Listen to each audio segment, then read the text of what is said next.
The following views expressed are those of the speakers and do not represent the views of DoD or its components.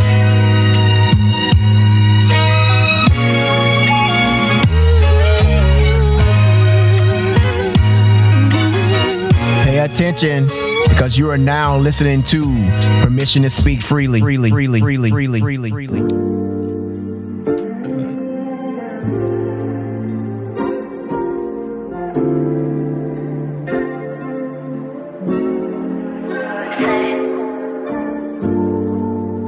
Not sure what you done to me, but I want you more than anything right now. Tell me, what could this mean? The looks you're giving me when I come around. Baby, if you're down, I'm down. Why we gotta act like this ain't something that we both want now? What's it gonna take to get you to break? I want my way with you, I'm not ashamed.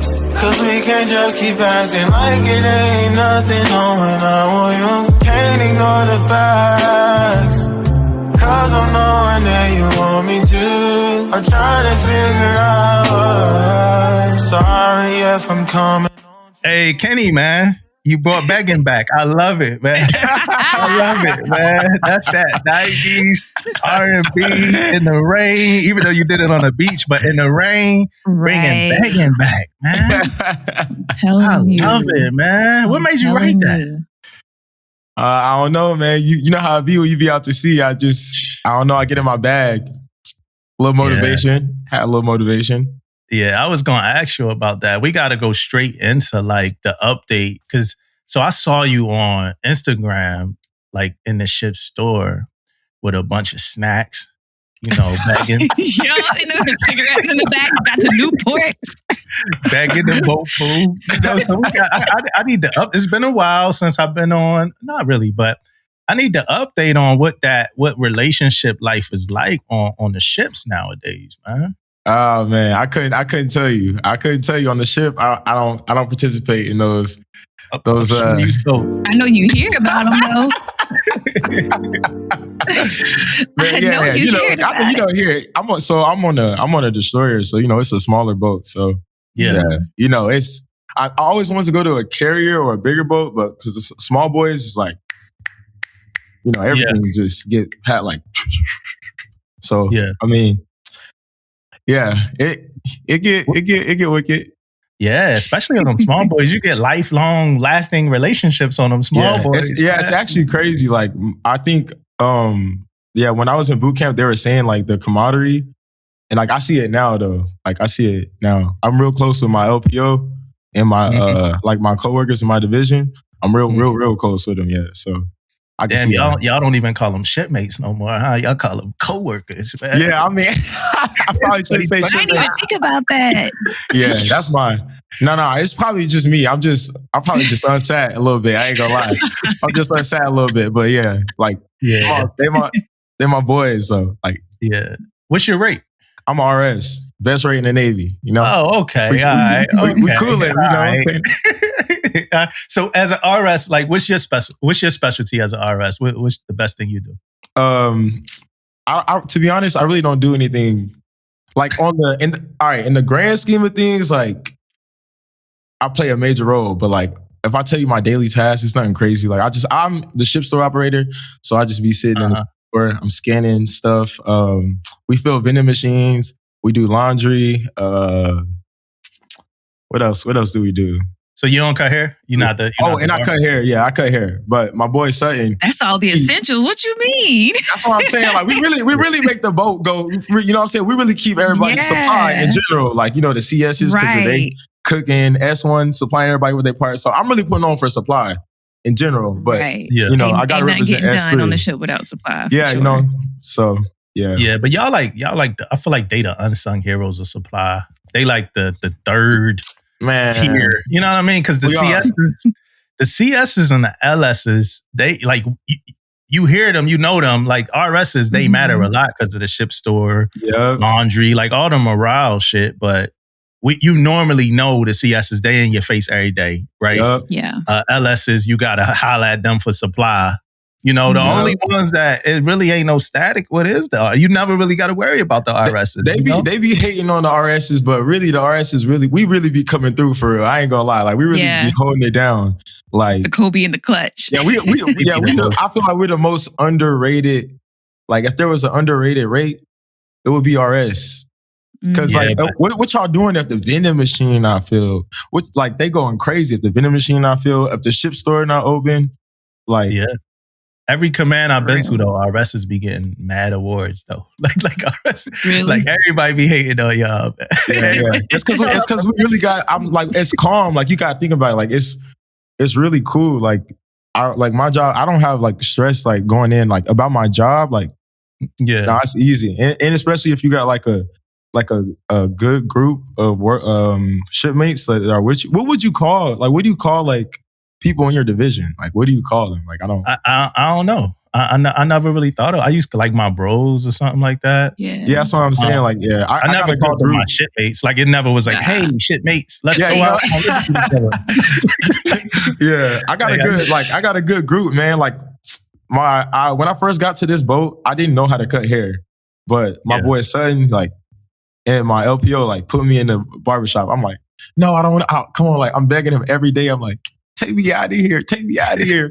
You're like, nah, you got to learn how to cut, man. It got to the point that I kept hitting Sutton up. I'm like, I got people in the chair. I'm like, Sutton, I'm leaving because our office is right next to the barbershop. I'm leaving the barbershop. I'm knocking on the door. I'm like, Sutton, hey, come check this out. Come check this out. I'm messing people up. But eventually over time, like I would say about 2 months, I got decent at it. I got. So but I'm still not as good as Sutton. Sutton got it. Yeah, it's hard to come back from messing people up though. Like it's hard to get your name back, man. I learned that it'll grow. It grow back. That's like, wait, hold on, wait a minute. People, I had a couple of sailors' opinions change over time. Really? You know, you brought them back. Yeah, and they didn't start believing it. It was like, who cut your hair, right? Because Sutton, he number one. So you know, like they're like, wait, right, cut your hair. And now I had a couple of them coming back though. Okay. What about, you said it ain't stressful, but what about when y'all run out of energy drinks? Oh my goodness. Like, it's crazy. I know, like, they be applying pressure. Like, we don't got no energy drinks. It's over with. Like, for real. Like, that's what I'm saying. Like, we really be, S3 really be carrying the ship for real. Yeah, we don't got no energy drinks. They going crazy. Yeah. Who be thinking they got, like, they could just bust up in the ship store whenever they want to, though? What, like... Who be thinking that? Is it the Chiefs? Go ahead and call them out. I was about to say, it's a Chief. Go ahead and call them out. Yeah, them Chiefs be thinking, I ain't gonna lie. Like, I don't want no smoke with the Chiefs on my boat, but some of them be like, I'm like, look, I learned. My LPO taught me, I just let him fight those battles. I'm just here to serve you. What's your favorite rate outside of your rate? I don't got a favorite rate outside my rate. I'm hard for the RSs. If I was to be a different rate, I think I would choose LS, or I would choose YN or PS. Only because like that way I wouldn't have to go to a ship. Oh, they be heavy on the ships. What you talking about? Nah, but you could go to squadron. You know what I mean? Squadrons and stuff like that. I think. Yeah. How you liking ship life? So I mean, my first duty station was Hawaii, and like, I'm shore duty. No, I've only been in for 4. I've been in for 4, going on 5. Okay, but it's been like sea duty the whole time. I was in Hawaii, but now I'm in Spain, and I'm FD&F. Yeah. So I'm seeing you always in the way. Like Damon. Hey, shout out to Damon who not here again. We don't know, y'all. Who knew that these ships get underway this much? You know what I mean? Right. It's crazy. It's but I mean, because when I was in Hawaii, I wasn't going out to sea like that. I was only doing like 2 to 3 months. Like we was doing like workups and stuff like that because my boat wasn't really like up to par, I guess. But this one, she don't break down. She be on go. Mm-hmm. Yeah. But I did my first patrol here. Yeah. So what made you What was your I'm trying to figure out what made you go to a different ship so early. So I got a split tour. Like I could have I could have always served on my boat, or I could have chose to come to a different location. And I was like, man, why not switch it up? Like I was talking to my friends, and like it was like, man, like why not? Man, you get to go to Spain. Like Perry, my boy Perry was like, man, Europe, you gotta go to Europe. You get to travel, and like they would all make it sound like Europe was like. They made it sound so good, so I was like, man, I gotta come. I want to experience this. So, me and my homegirl say we chose orders together, and we were trying to get stationed here in Spain together, but she ended up getting stationed in Florida. Yeah, is it as good as they made it sound? Say again. Is it as good as they made it sound? I don't think I really got like a chance to fully experience it yet because I'm sea duty, so like I can't really go to like. I don't think our experience would be the same because they were shore duty and I'm sea duty. So it's like way different. You know? Yeah. And it's kind of my fault too though, because I literally just like I go home, I go to work, I go play basketball, I go home, I make music, then I go to sleep. Yeah. Rinse, cycle, repeat. Yeah. I had some fun in Rhoda, man. Yeah? Yeah, I had a good time in Rhoda. I would have been making them love songs too, man. Nah. Hey, wait, was Meat Point out here when you were here in Rhoda? I believe so. I heard that before, but I was in Rhoda on Liberty. Like I was on deployment and on Liberty, so we really literally young like that. I was like 19, right? So young like that on Liberty and Rhoda, maybe 20. Soon as we pull in the port, we ready to just. It's like, Rams busting through the barrier. Like we ready to just go. I feel that. We just like gremlins, like just running through. It's this old movie called The Langoliers. I don't know if you ever heard of that shit. Nah. So we just eating through the city. My Rhoda was actually like my first port visit, and they had to bring me. I got drunk. They had to bring me back to the ship because they pour heavy. 1900. Yeah, they had to bring me back to the ship at 1900. I was drinking Hennessy. That's the reason I never drink Hennessy. Man. Hennessy, I can't. Yeah, I can't drink. Every time I've ever drank Hennessy in my life, it's a story that I never want to like reshare. Like, yeah, that brown. I don't like brown. I like Patron. I like Patron. I like tequila. Tequila is. Yeah. I made a song about it. I love it so much. I made a song about it. Yeah. None of the above. None of the above. Oh, really? What you sipping on? I do. I mostly drink wine or sparkling wine, but if I do something hard, it's gonna be like vodka. But it's got to be mixed with something. Vodka Red Bull, that used to be one of my go-tos. Yeah, vodka cranberry. We too old for vodka Red Bull, Kitty. Right? That heart start pumping too much. You can't do it. Oh, okay. Y'all too. Okay. Yeah, that's zombie age. Right? Well, back when I was a young whippersnapper. Have y'all was ever? Y'all was on sea duty, right? Like, yeah. Okay, so y'all know. Did y'all drink a lot of energy drinks when y'all on sea duty, or is that like a? Mm-hmm. Okay, because I want to make sure like I'm not tripping. Because I ain't gonna lie, them Red Bulls, I be drinking them like water sometimes. Yeah, it's kind of bad. I had to chill though. I was drinking them up through shore duty too. I recently had to chill off of that though. It was bad. Even when I was drinking it, I'm like, man, it's bad. And on the ship, you just go harder. Like, they got the pre-workout energy drinks. Now you're drinking the pre-workout drink. Your body's feeling. Where were you stationed at? Man, I was in Okinawa. Oh, Japan! I want to go to Japan so bad. Yeah, it was nice. What's that like? But it was really nice. Like it's very safe. I had my kids there too, and my then husband. I was worried every day that he's gonna get snatched up because let me tell you about the Okinawan women. Oh yeah, man. Oh yeah, they listen. Yeah, I was like, I'm gonna leave here by myself because I ain't doing all this stuff. Sea duty there, huh? I was sea duty there. Also, you were FDNF. Yeah, but I wasn't on. I wasn't stationed on a ship. I was flagged. I was flagged. So I was a ship rider. Yeah, let's get that right. I was a ship rider. Okay, so I was on sea duty, but I wasn't on like sea duty. Mm-hmm. But it was so many people falling in love. out there with those Japanese women. Like, yeah, that's what they do, yo. Yeah, they fall in love quick too. They be like, "Oh, she massaged my feet every time I come home." I'm like, "Damn, I ain't doing that. I need to step my game up." That's actually really funny. I'm not gonna lie. Yeah, they are getting in their bag out here. Right. Like, damn. Like, I really need to step my game up. They bring in food to the base. Dang. Yeah. We did a home port shift to Yoko, and all the young boys that came that was single, like all of them, it ain't matter race, color, creed. All of the young boys that came that was single on that ship. When I left, like 2 months later, they all popping up with fiancés. You know what I mean? All of them had a fiancé. I'm telling you. You know? I'm telling you. It's no joke. Yeah. Oh, no, they said the same thing about Spain. When you go out, all the chiefs on my last boat was like, "Oh yeah, you're gonna get married out there." Yeah, Spain different. Spain fun. Spain. Yeah. Hey, so them songs you made though, like, you know, Pretty Brown Eyes? PBE. Pretty Brown Eyes. Yeah. PBE. Yeah. Is that about somebody?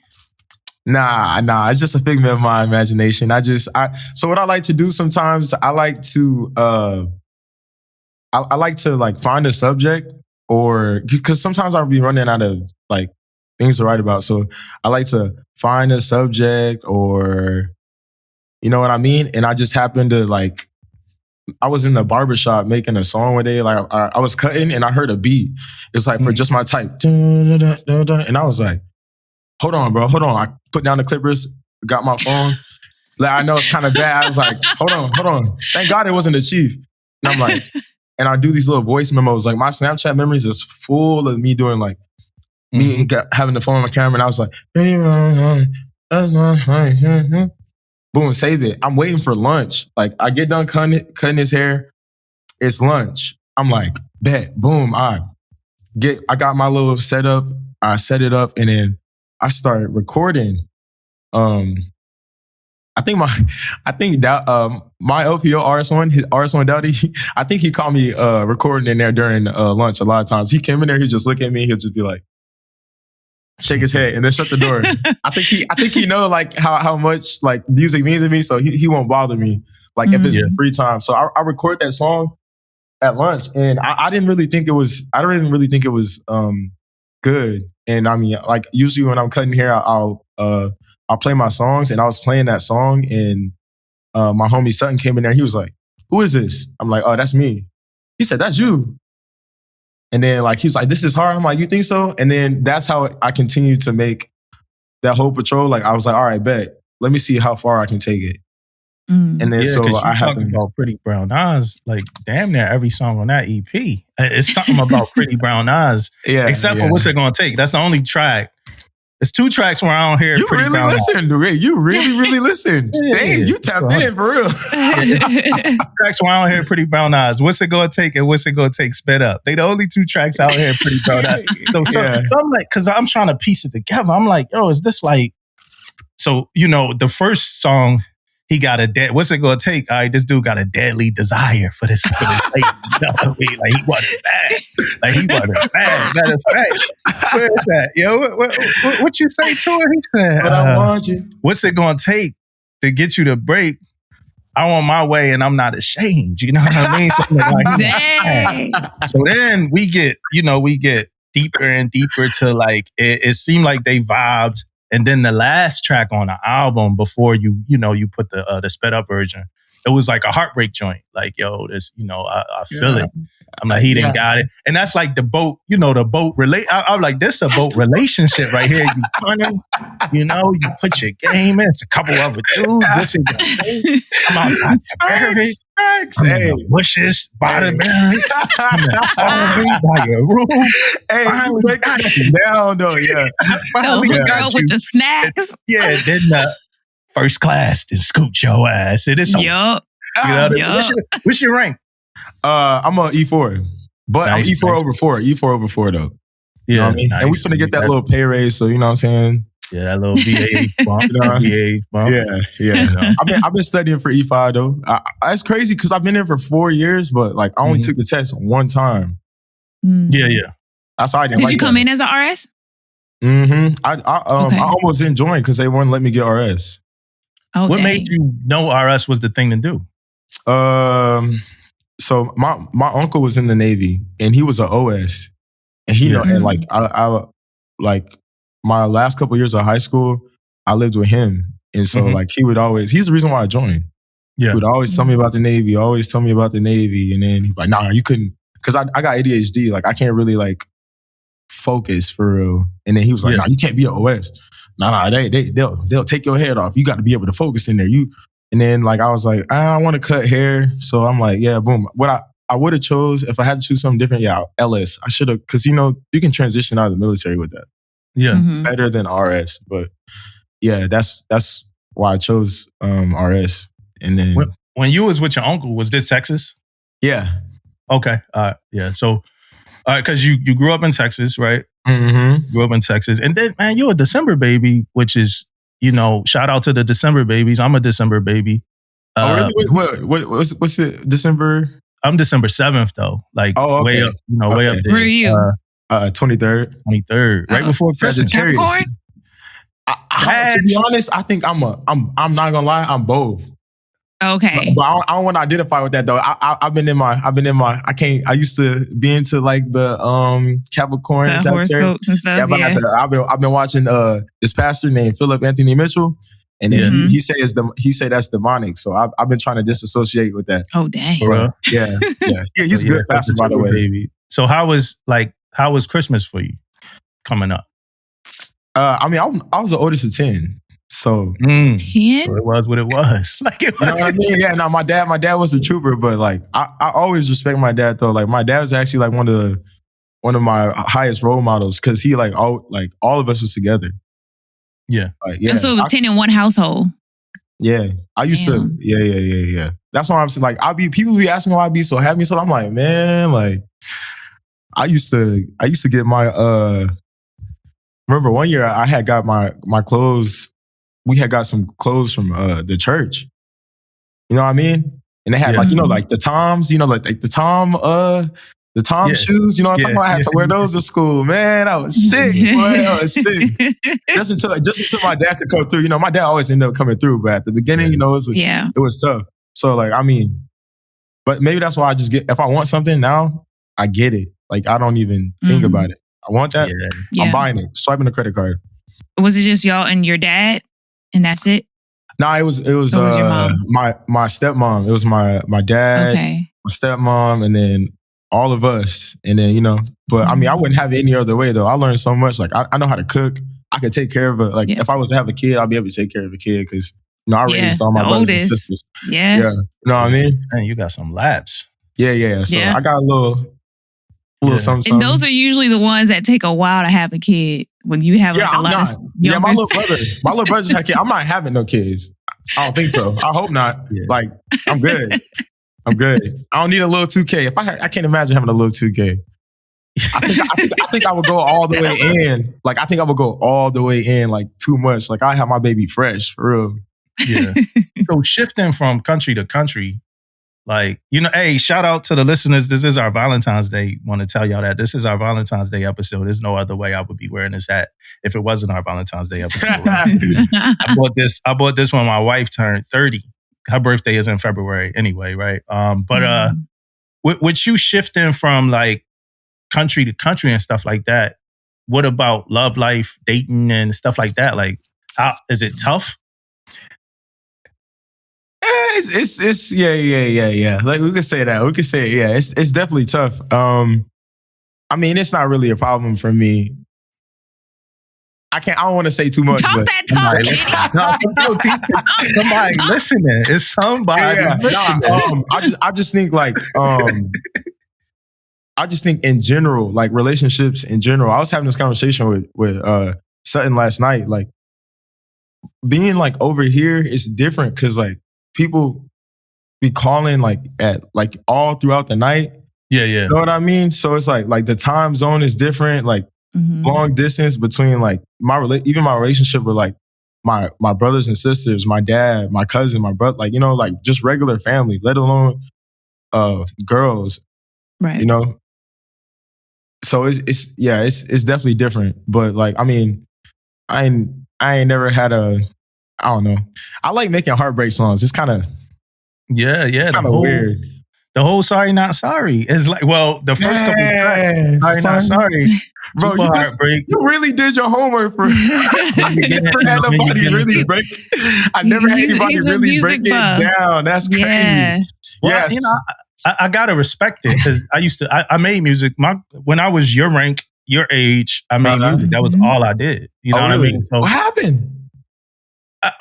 So it's funny because I had a time that I prepped to talk about this in this episode, and it wasn't now, but I do it right now. My career. Well, let me ask you a question first. Do you find like that your career competes with your talent at all? What do you mean by that? Like, so for me, when I was a young sailor, I joined the Navy with one goal in mind. Well, really, there's a lot of bullshit that go into the story of why I joined the Navy. But when I got in the Navy, my goal then was to get out with enough money to open up a studio so I could, back then it was all about starting a label. The people from my generation, they was all having a label. Like J. Cole was having Dreamville. Drake was having OVO. Kendrick was a part of TDE. Like that was my generation. They all like my age. So that was what I wanted to do. However, in the Navy for me, success came pretty easy. So like my first year in the Navy, I was a Blue Jacket of the Quarter, Blue Jacket of the Year. My second and third years was really successful stuff like the ESWAS early, everything. Then that fourth year was like Junior Sailor of the Quarter, Junior Sailor of the Year, like all of it. Like at the Navy. I just kept having that first ship. That first ship I had got like, and this just, and for the sense of the conversation, I don't talk about this that much. That first ship I was on, I got like 5 NAMs on that ship. I got like 5 on that one ship, So I left my command at E5, Junior Sailor of the Year, 5 NAMs. I had my EAL as an E5. It's chief standing EAL, first class is standing EAL. Yeah. All I ever saw before I left my first ship was EPs straight. I never saw no other eval except for EP. So, and rapping for me was, because that's what I was doing, I was rapping. And rapping for me, it wasn't coming as easy for me as my Navy career. I was linking up with like shifty producers. I had a team, because I want to talk to you about teams too. I had a team and we wasn't really like vibing right, because this back when your whole team, everybody made music too. So everybody wanted to be the premier act from the team. It's like, there was one premier act. And it just so happened to be me, right? I was the act, you know what I mean? Yeah. Like the rest of us need to fall back and support. And again, I watch people like OVO, like what Drake had. He had people that supported him. I watched what J. Cole had. J. Cole had Eve. He got Eve, Ibrahim, people that supported him. Kendrick got a day free, somebody that's going to hold you down forever. Jay-Z got a Tata. Everybody Jay-Z got, like all of the people that we've seen like really blossom into like to be great. They have a supportive team that don't want to be in the forefront with them, right? So I think that's what happened for me. I just lost it, man. My Navy career competed and it won. It really did win. Like I kept getting more and more. I just kept getting more and more. I was an electrician's mate. I just kept getting like more and more and more and more like what I felt like in the Navy was successful. Up until the point when I was still making music, like writing and preparing to release music up until when I made Chief, And then like when I made Chief, I had some music on my Instagram. And I told this story a couple times on here already, so I ain't gonna say the whole thing. But I had some music on my Instagram and it had some words in there that I probably shouldn't have had. And one of the senior chiefs at my command that I had just got to as a chief, we became friends on Instagram, and he heard, some of the stuff that I was playing. And it was like the voice notes. I was playing like voice notes or something. And he was like, he hit me up. He was like, yo, man, you got sellers watching you, following you, Dang. Right. And with that said, I kind of took that way too far. If I could go back, I wouldn't have. I would have just changed some stuff up and kept doing that. But I just took it way too completely. Far. I ain't really stopped. I still it was a couple times I still was writing. To be honest, nowadays, this podcast just takes so much of my time that I don't have it. Like and whatever I was like, so the story I was telling in my music, man, so much, man. You got me talking so the when I made music, I was making music about like my experience in life and what I was going through and from the neighborhood I was brought up in and stuff like that. So as I was being in the Navy longer, it was taken away from like the like real intricacies that I could put into the music that I was making because I'm from Philly. And the story I was telling, I remember like when I was on my first ship for 4 years, one of my the dudes in my division, he was like, yo, why are you still talking about like the shit that's going on in Philly? Why don't you talk about the Navy? I was like, yeah, I ain't about to rap about the it's looking kind of corny for real. You know what I mean? So as I'm growing and I'm like, my experience is way away from that. Cause I was gonna ask you kind of tapping into everything I was gonna talk to you about. But as I'm growing and my experience is getting away from that, it's not feeling as authentic. Like after 10 years in the Navy, it don't feel as authentic as it felt when I just joined the Navy and I was a junior seller. I was like selling mixtapes and everything. So I feel like now at this point now with a wife, a baby, I'm a command senior chief now, stuff like that. I'd be really selective about what I would write in music because it'd still be about my life. So with all of that said, I feel like the podcast for me is a natural shift because I get to do everything I wanted to do in music just now on a podcast, you know, and honestly, I got to accept this world that I'm in. When I was making music, I didn't accept the Navy world that I was in, and I was in it. And I'm getting shit, I'm getting awards. I didn't like, it didn't exist at all to me. What came to you? What'd you say? I'm like, what came to you? You weren't accepting like that you were good at the Navy? Like, is that what you're saying? I was, but I never tied it to, let me, cause I want to get back to you, right? So let me give you, cause we had somebody on YouTube tell me I was talking too much, right? So I want to shout out to you, the YouTube person that said I was talking too much. But so I got a perfect element to get back to you. You got a song, Locations, right? And you start the song off when you talking about the barracks, right? and you talk about the barracks. And I appreciated that because you still connected. You said, yeah, I'm a Navy dude or whatever. Like you still connected that with that. What made you do that? I don't know. After a while, I didn't want anybody to know I was in the Navy. When I first, like, so my music career and the Navy career started at the same exact time. Like I was in the DEP program. And while I was in the DEP program, like I was just like at my dad's house and then like we would just be messing around. And that's how I started making music. Like I made my first song.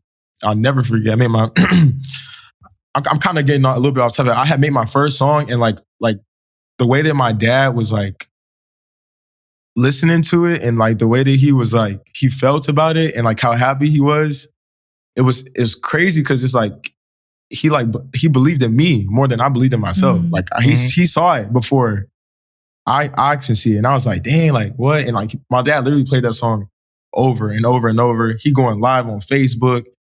He like they used to like, at the party, we having family functions, you know, like my dad's playing this like the song I made over and like literally back to back to back to back. And I'm low key starting to get annoyed. I'm like, all right, dad, you know, like you can play something else.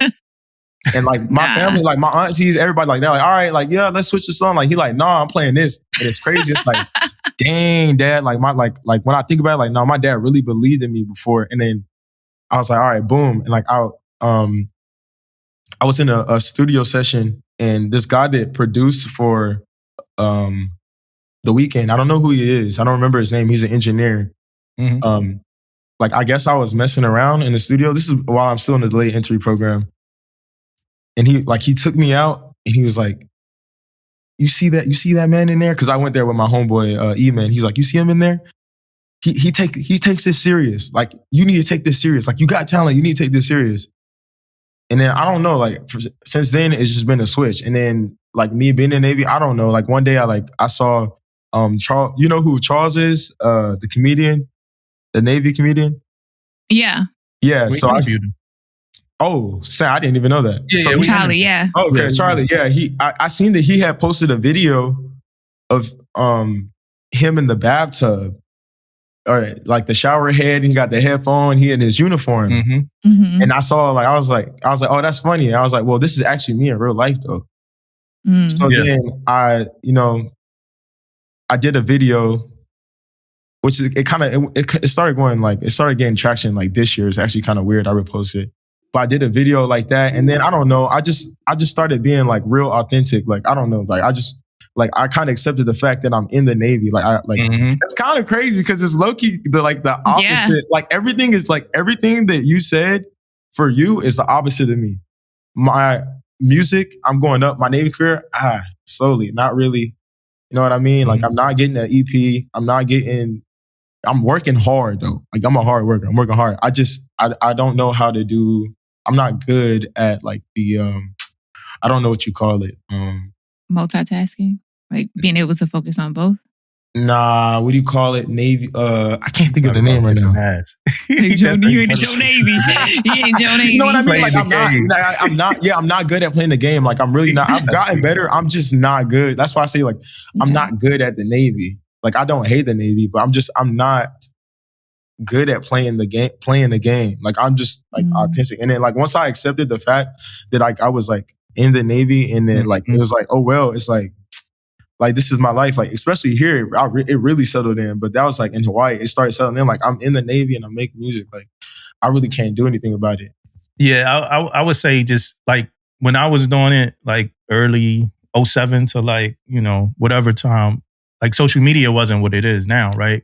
So I would say just keep leaning into it because it's a lot of people that's their story, you know? And I used to tell myself that back in the day, like, yo, it's a lot of people whose story is like being in the military, but I didn't feel like it was cool to write it on a paper. You know, like what you could do with social media now is you could put yourself in a scenario where like your lyrics don't gotta necessarily say, hey, I'm at quarters, I'm on mustering. Your lyrics don't gotta say that, but your videos that you could do, I'm in a ship store.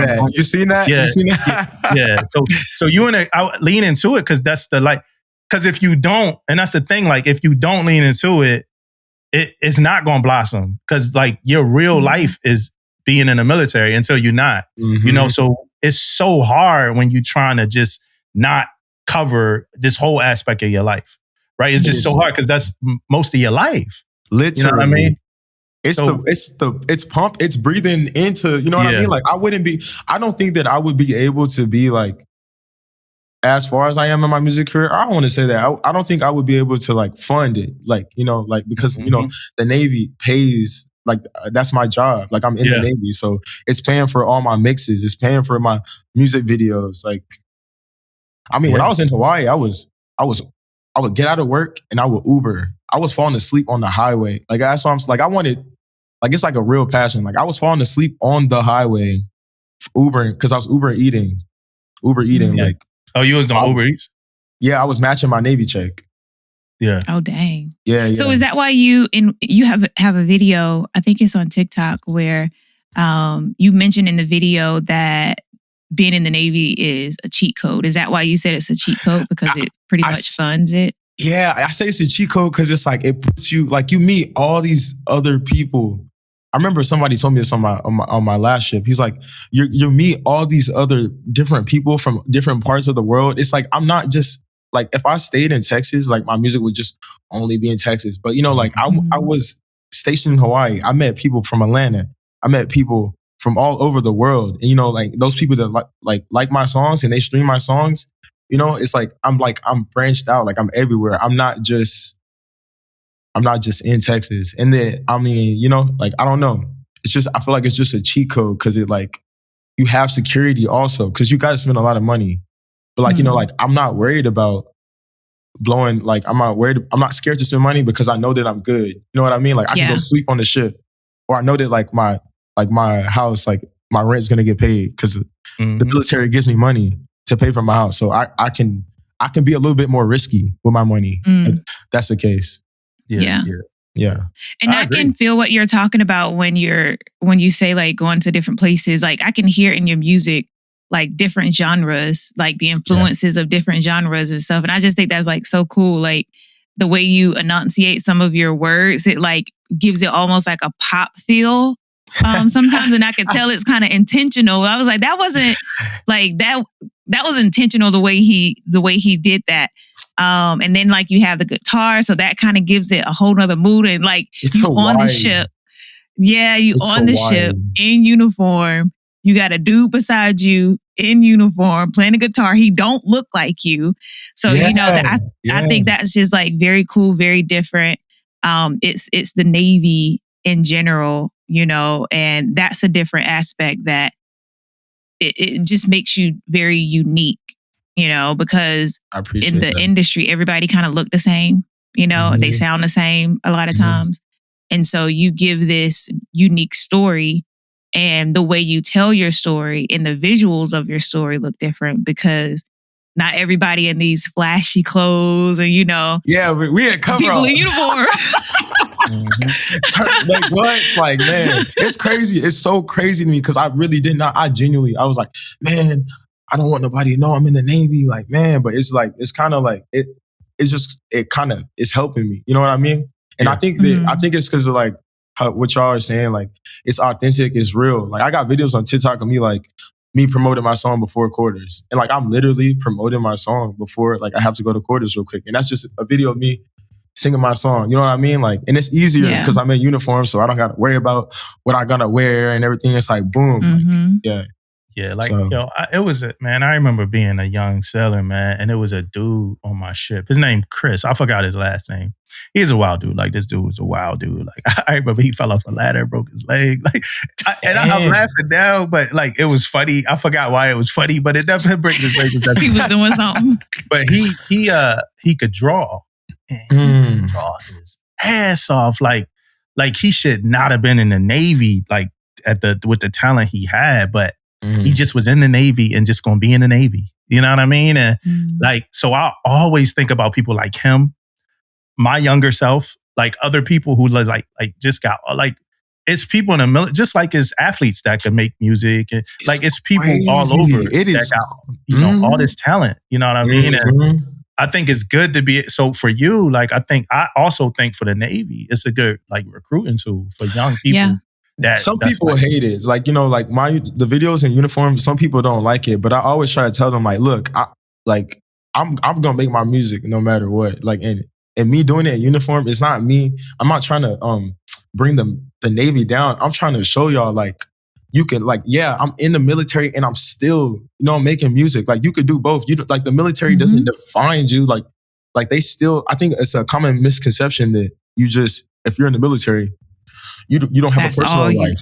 Yeah. No, it's so many amazing people. Like Ollie, like my boy Ollie, he got a clothing brand. You know, like it's like you said, it's so many different talented people. And it's like and they don't even, it's kind of like a matter of like they don't really know it themselves. They don't really believe in themselves. And I'm just trying to be the light to be like, nah, you got it. Like I'm trying to lift somebody up before I can push them down.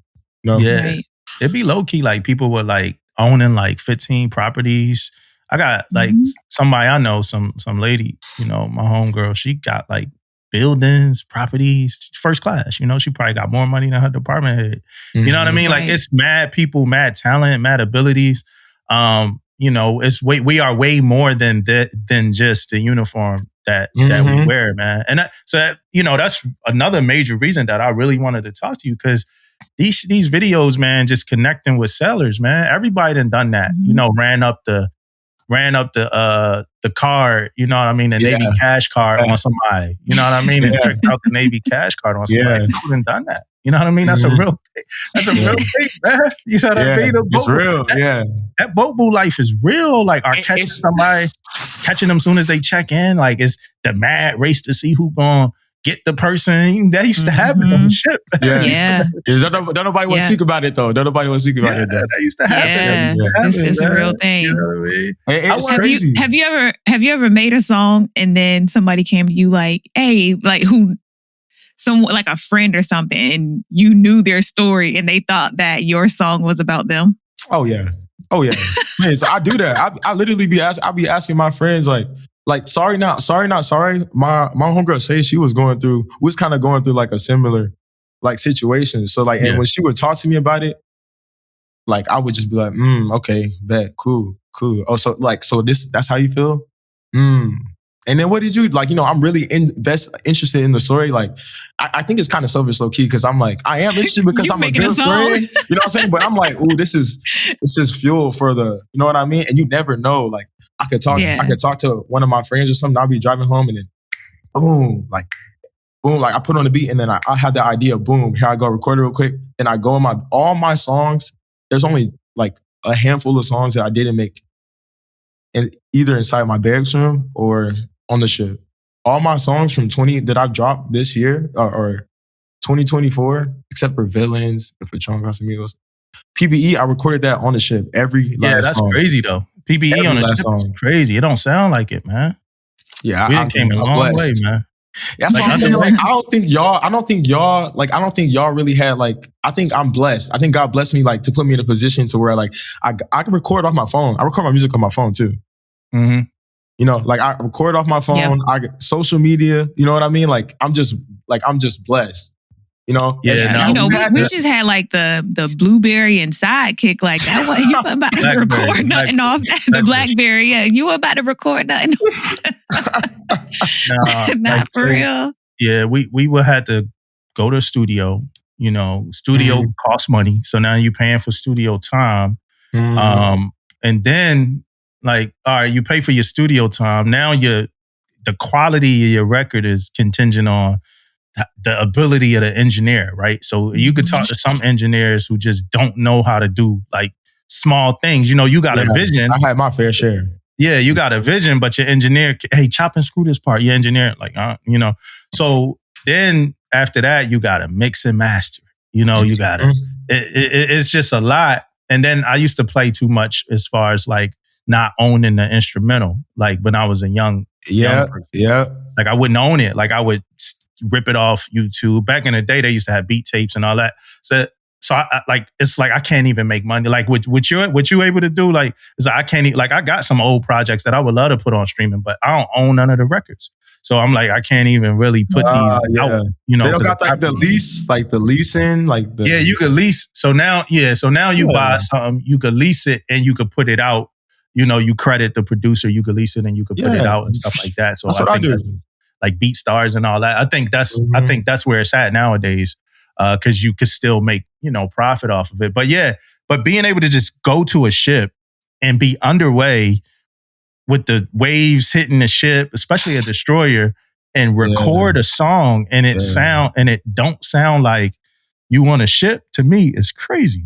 I just like, I don't know, man. I love it. Like, you know what I mean? Like I literally like I gotta like I cannot. That's what I tell people on TikTok. Like I'm like, yo, if you want something, like you're gonna do what you gotta do to make it happen. You know, like I don't got no, like it's no excuse. Like if I gotta record on the ship, I was like, fuck, I gotta record on this ship. I guess I'm recording on the ship. And then I mean, I just kind of found out like I made all my songs off of this mic. Yeah. So now I low-key kind of got like a portable. It's crazy because like I'm adding to my little studio more and more. I just got some speakers, got these new headphones. I got this little headphone splitter thing to where when I record my music on the ship for this next patrol, I'm excited because now when I record my music and like, you know, my Sutton or somebody they want to help me or they want to be there, and like I got another pair of headphones that I can connect to my interface, and you know, so I'm just slowly adding more and more. I think I was recording on the mess decks, and the XO came in the mess decks, and he was like, "This is the most professional setup I ever seen." I'm like, ha. I'm like, yeah, I appreciate that, sir. You know, because we was just in there bullshitting around, probably saying crazy stuff, and I'm thinking he finna, what's going on? You know, even my CMC, he'll come through. He's real supportive too. He'll come through. Like I get a lot of support. It's actually kind of crazy. Yeah, bless. Yeah, that's what it said. I was about to ask you about that because you said like your friend, if he wants to help, so it sounds like he's already kind of wanting to do that or expressing interest. So it sounds like you got a lot of people around you. Mm-hmm. Yeah, that are comfortable. Let's talk about it. I kind of like just, you know, you be bored underway. So I'll break out the studio on the mess decks, and you know, at first everybody just uncomfortable. You know, they're like, man, I don't want to record or whatever. And then like once they see that like it's actually fun, you don't got to make a masterpiece all the time. You know what I'm saying? We could just bullshit around and just have fun with it. And like once they see that, then we all like on the mess decks and and we making songs and the mess decks and stuff like that. But then I got people that like really came to me and was like, hey, look, I listen to your music. Like, this is good. Like, I got this right. I'm like, well, I'm finna record. I'm recording today when I close the ship store. Like, just come in here and like we could sit down and we could write. So like, yeah, I got a couple of people on the ship. And then like my, Sutton, that's my boy. Like he just be, yo, this is good. Like, yeah, it's crazy. I'm blessed. I'm blessed. Yeah, they really mess with my music and critiquing me. This is another reason why the military is a cheat code. I got stationed in Hawaii. I met an artist. Like, first of all, in Hawaii, there's like nobody knows. They're so talented with everything. Like, it's actually insane. Like, they're talented, like cook, like anything you can name it. But like for the music wise, it's so much talent out there. It's insane. But I ended up meeting my engineer now, Sozin. I met him out there. He's a really, really good engineer. I had a studio session one day and I met this artist named 808. And he's like, that's kind of like who I kind of like, I don't know what you would say. Well, how would you say like, set my path after, or kind of like just inspiration. Yeah. He definitely inspires me, but I'm like boom, like, and I like me getting on a song with him, and like he's an established artist, and he's like really, really good. And even now, like I told him this the other day. I was like, my bad, bro. I know I'm probably annoying you. I make songs, I send it to him, and he's sending songs back. He's like, I think you should do this. Like I probably annoy him. I send him so many songs, I ask him so many questions, and he always answers the questions. But like me meeting him, it was just because I was stationed in Hawaii. Now another Dom too. Like my floating in the I'm out in the ocean floating with my. I don't have emotions. I don't have a beat. Like I didn't have like Ralph played the guitar and like I made that song, but I don't know how to produce. But because I was in Hawaii and I know Dom, and Dom's an amazing producer. He produced Villains. He's a top tier, like so talented. It's actually crazy. I watched this man cook up 3 beats in like 15 minutes. Like boom, boom, boom, boom. It's crazy. I could reach out. You know what I'm saying? Like I have that. Like I could reach out to them and I can ask them to help me. And these artists are like becoming established. Like they're like, 50,000 monthly listeners, 100,000 monthly listeners, 60. Like, you at 8, right? You at 8,000, right? I'm at 8. I'm trying to get to 10. I'm trying to get to 10. I'm trying to hit it to 10. But yeah, it's just crazy, man. Like that's why I'm saying like the military is actually it's a cheat code. Like they don't know though. Like, and I try to like and I'm trying to tell people like, yeah, bro, you can join and still do you. Right. So you just brought up like feeling like you was annoying people. And I just want to say to any young person out there that's chasing a dream, annoy people. You know what I mean? Annoy people. I've been learning that so much, man. Like just use, annoy people. I would say use people, but you need people to use, right? You do. Yeah. But get on people's nerves. Reach out, bug them. Bug them. I'm about to do that with a couple guests we want on here. I'm about to bug y'all. Like we could get guests on here. We could get guests on here without bugging people just because we've been around for a while and some people want to come talk to us. But it's a couple people I want to talk to, April Baldo. So we're gonna mention that a couple times. I want to bug. We might have to bug April. But it's a couple people we do want to. And like you got to shoot your shot. I learned that from DJ Khaled. Like you want to be successful, you got to shoot your shot. Yeah. Are you building a team? So I mean, I don't really have a team now. I'm a one-man army right now. I wouldn't say I'm a one-man army. I guess kind of it's just me and my engineers for real. Like a team like what? Like a manager and stuff like that? Yeah, like people around you that got stock in you that's just not making music. Oh, not yet, man. Hopefully God blesses me and like somebody wants to, the Navy, I get like, Captain Gervy, him posting my video, like people like that, like, y'all giving me this opportunity, like I'm on y'all podcast, like that. But like any other way, no, I'm really just kind of me and my engineers and like the people that are like admiring them that I'll be reaching out to. Yeah. But I don't really know if I can like build a team all the way out here. You know what I mean? Like I'm all the way. Yeah, I was about to ask you if you find that it's hard because you're not stationary and you're not in the US. Yeah, I haven't. It's like it'll be hard for you to build a team where you're physically with, because it's even if you build a team and you're physically there, at some point you're gonna leave. Yeah, you know, that's how it was for me in Hawaii. Like I really like, man, like I miss Hawaii. I was like, man, like why did I? Sometimes I always ask myself, why did I leave? Because like I had everything there. Like, yeah, I heard you say like it ain't a lot of studios in Spain. No, it's just it's just me. I'm just recording like in my house. Just, you know what I mean? And it's not the problem. It's not a matter of like the studio. Like it's just it's a vibe. You know what I mean? Like when you're in the studio, it's a different type of energy. It's a different type of vibe. You know, and it's different. Like if my engineer is right here and I'm in the booth, it's different from me like sending him songs. Like I got 2 engineers, Sozin and Sam. And sometimes I think I had to like re-record a couple of songs because like I just have to change stuff and like, being on the ship and stuff like that. Like, yeah, it's just different. But it's not bad. It's not bad though. It's just different. Yeah. So building a team, I don't know. What about performing like live shows? Have you done any? Nah. In Hawaii, I opened up for Trey Songz. I had a lot of shows in Hawaii. Here in Spain, not yet.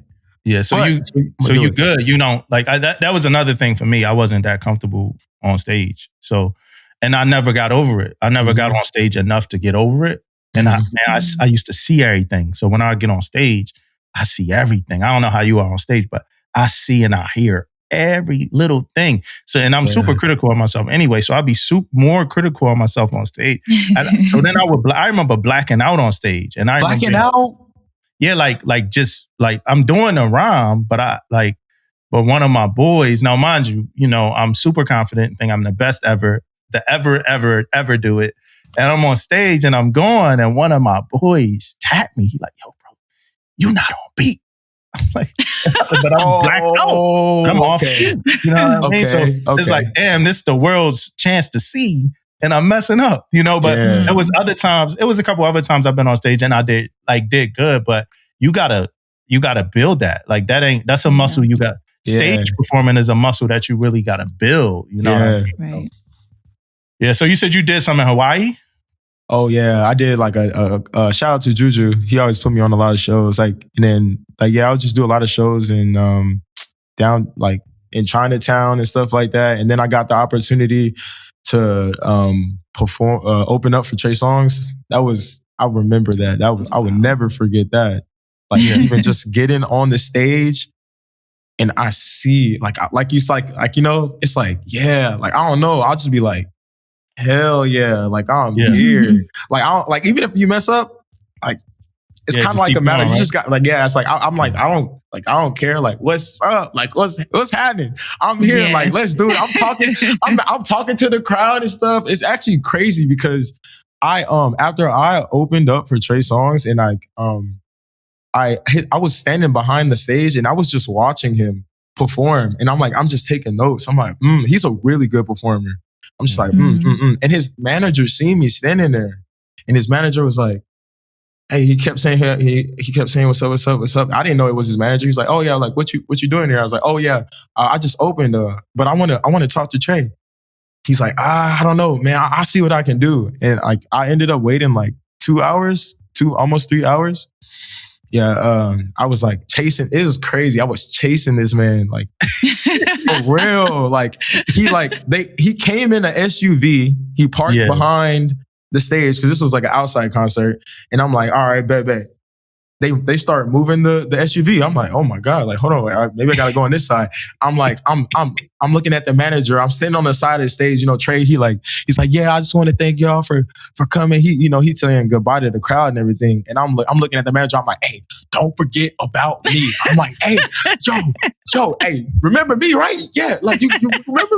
He's like, yeah. He's like, I'm like, well, what's like y'all finna leave? Like, what's going on? He's like, we going over there by the blue things, I'm like, what blue things? He's like, we just going over there. So man, I take off.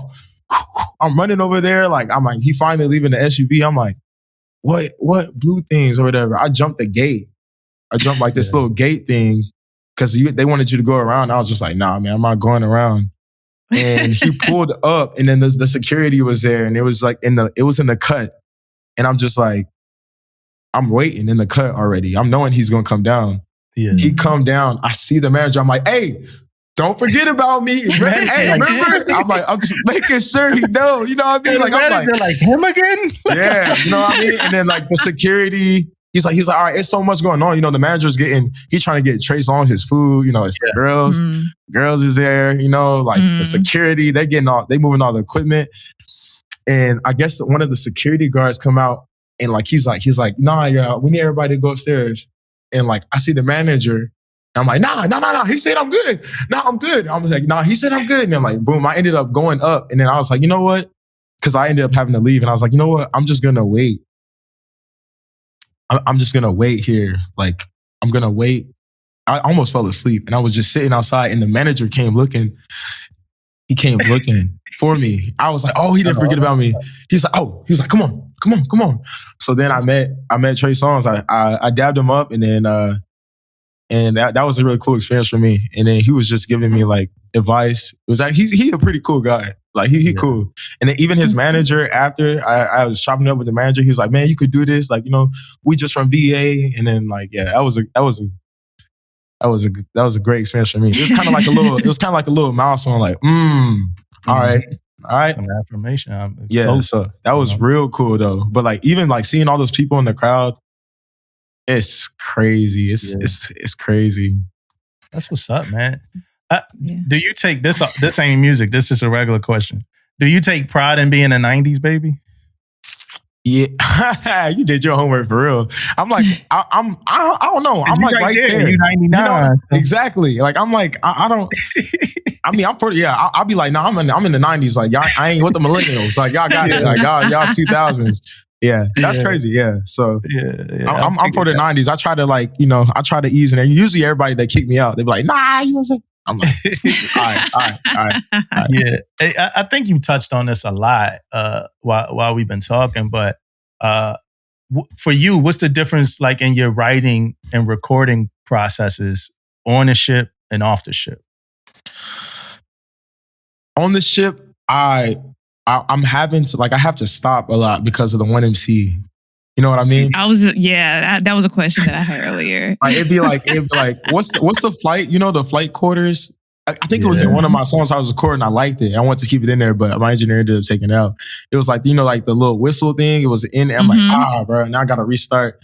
And then like the wind, it's loud on the ship. It is really loud. Hella loud, yeah. So like, I'll be trying to find places where it's like, I can cut, like, you know, like it got the push button. Or if the air is not on, like sometimes the air don't be on, and I try to record. Usually I record in the barbershop, or I cannot record in the med sex. It's bad. I don't do that for fun. Or I record. You be turning the ventilation off? You be turning off the ventilation? No. I do not. The 1MC thing. Right? That's what you're talking about? Oh, you're talking about you be turning off the speakers. I don't want to self-incriminate myself. I don't. I was an EM, man. Y'all be turning that ventilation off. No, I do not. I'm just saying sometimes it be off. You know what I mean? Hey, you know, matter of fact, while we bullshitting, right? Then we gonna get back into your writing process. It was an RS on one of my ships, man. Hey, shout out to you. Love you. Shout out to you, man. I love you. But I'm about to tell the story. We was doing drills. You know, so we got to secure everything. We shutting valves, securing everything. And this dude tries to wash clothes, like in laundry, like turn the dryers on in laundry with everything secured, like all the water, the hot water. I think he was washing clothes, all the hot water, everything secure. And he pretty much burned up the laundry machine that was in fucking. I know he went to mess. Pissed us off because it wasn't a water flowing to the machine. Pissed us off, man. He went to mess, man. Did he go to mess? After that, man. What? That's crazy. Got mapped or something after. I don't remember. I could be adding some salt to the spice, but yeah, man, it was a while. I really think something happened with her though. But yeah, back to the writing process. So I guess where do you find like more inspiration? Do you find like more inspiration when you underway, like on a ship, or like when you chilling in the crib? Me personally, Nah, everybody don't be agreeing with me. But me personally, when I get underway, I get sad. I don't get sad. I get like, I've gotten better with it. I don't know why, but it's just something about my LPO. Like he really a goat for real. He just be like making me look at stuff from a different perspective. But I just be like, man, bro, like I'm out here and like, I think before it was just because like I couldn't make music. So I guess me making music helps me out. But I don't know, man. Like I can't do it. I'm just like, man. And then I get bored, and then like, you know, I guess I don't know if I'm better at import. I'll probably make my better, yeah. Because PPE, I made that all on the ship, so like I probably make it better out there because I don't have anything to do. I don't have no distractions. I was about to say there's no distractions. Yeah, you know what I mean. So yeah, I guess like I made Flow with My Emotions out like while I was out to sea. You know what I mean. So I guess my writing process is better. I kind of like, I don't really write. Like sometimes like I'll be in my rack and I'm writing or something, but I like to record like live. Like I record live. I do both. Like I record live. Oh, like punch-ins? And now, like just freestyle straight off the dome. Then sometimes like I'm writing. Like how I came up with Flowing with Emotions, like, I mean, like obviously like what I was saying like was real. Like I'm thinking about certain people. I'm thinking about people and stuff like that. I'm like, yeah, somebody listening. Yeah, buddy. I'm like, I'm out in the ocean, floating with my emotions. We were at Freshwater Washdown, and I was like,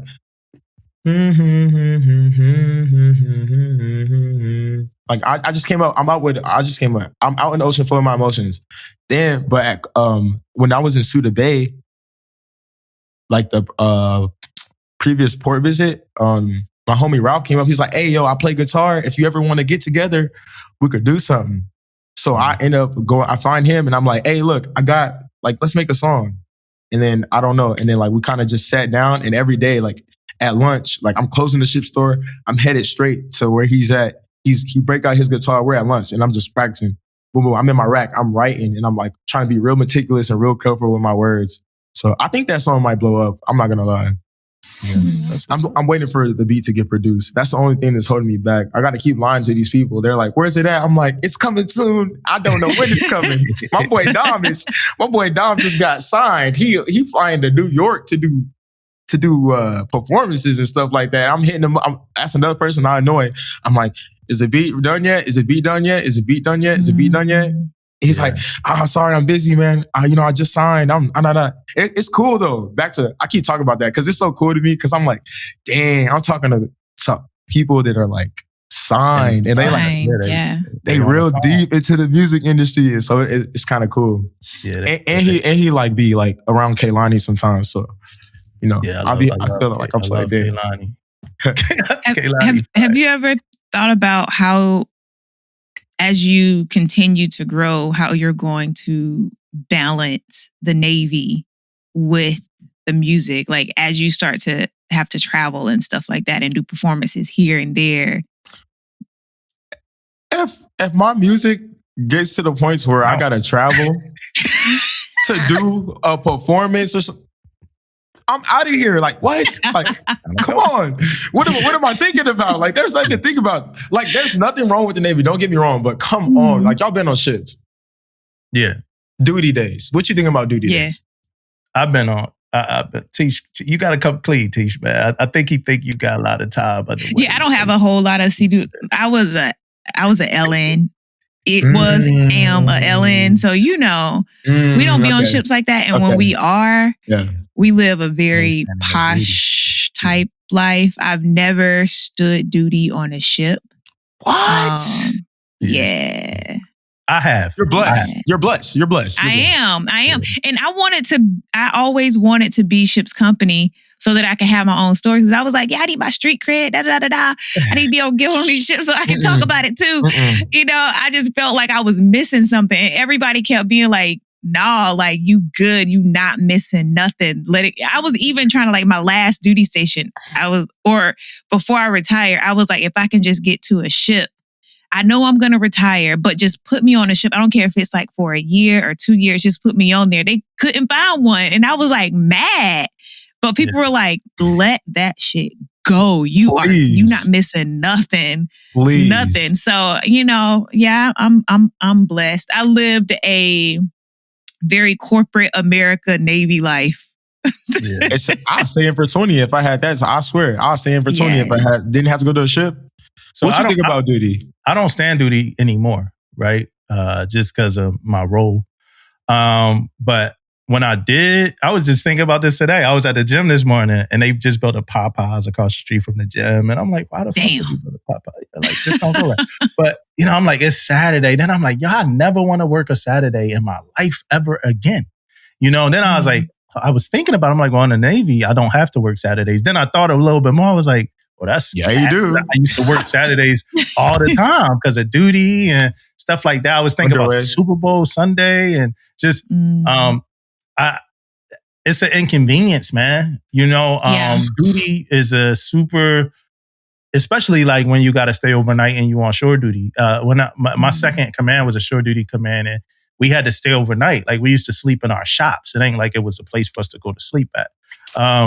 And then on the weekends, man, like the whole day, and it ain't much to do on a Sunday duty day. It's duty section want to squeeze everything that we could do. We training, we got drills, we got and you got to feel like a piece of shit because you just want to chill. Yo, it's Saturday, dog. That's what I'm saying. In cases of fire. That's why I'm here. I'm here in cases of fire.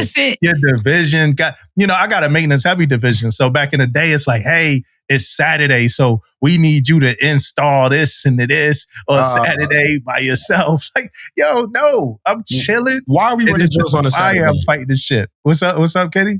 Why are we running drills on a Saturday? We didn't work the whole week. And you want to run drills? We dog here, Friday and Saturday. It's so sad. Oh, my duty days, I missed out on how many sections? 5 shows. We 5. But like when I was in Hawaii though, I missed out on like a couple of shows because of duty. That used to happen to me. Yeah, that used to happen to me. Music opportunity. I was in Hampton Roads and I missed a lot of music opportunities because of the Navy. Underways and duty. Yes. It's actually quite sad. Yeah, underways and duty. Yeah, but duty ain't it. Duty just ain't it. But you don't always, it's just not, man. It's not the greatest thing. Like, I don't think nobody would say that. Like, yo, no, I love duty. Like, yeah, okay. You got it. Yeah, you love duty. Something's wrong with you. If you like your wife duty, got some problems at the you don't want to go home. Yeah, that's true. Asshole, man. That's true. But around the board, I definitely can't do that. But it gets better, depending on what jobs you do, where you go. Like, I don't stand duty now, that's after how many years? It's only been months, man. It's almost a year I ain't been standing duty. It's only been months. But I'm saying like your Navy career though, it's been like how long I've been in? Yeah. It'll be 18 in March. Yeah, it'll be 18 in March, man.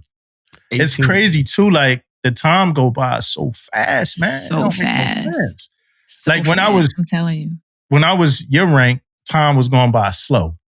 Mm-hmm. But after I made like first class, and I guess the older you get, the faster time go by anyway, but it's already fucking February 8th, right? But after I made first class, time started going by so damn fast, man.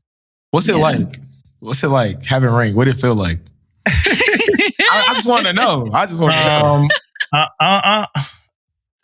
You want to go first, T?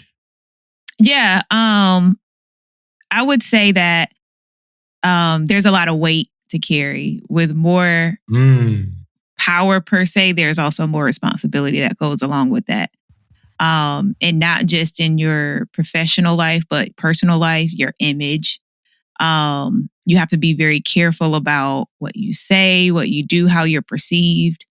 You just have to carry not just your weight, but once you start getting people under you, you start to carry, the weight of your sailors too, because they're going to come to you with their problems because they join the Navy, they leave home, and you all they got for real, like, especially like with you, you're in Spain, or when you were in Hawaii, the time zone is just different, so you reaching out to your parents is not as easy, but you're going to reach out to your chief first when you got a question. Like I've had a sailor that called me and was like, it was her first baby. And she was like, my baby pooped in the tub. Like it was like 9 o'clock at night. Yeah, like marital issues. Like my baby got a fever. I don't know what to do. It's my first baby. So you become, and that's why a lot of leaders will call their sailors like, oh, these are my kids. I don't. But a lot of people will be like, yeah, my sailors are like my kids. And sometimes it does feel that way. And so you just carry a lot. Like right now, you only really have to worry about yourself, your music and getting your job done. And then you go the hell home and you start recording or whatever. Your phone ain't ringing. Yeah, you ain't got a lot of people call you about work shit after work.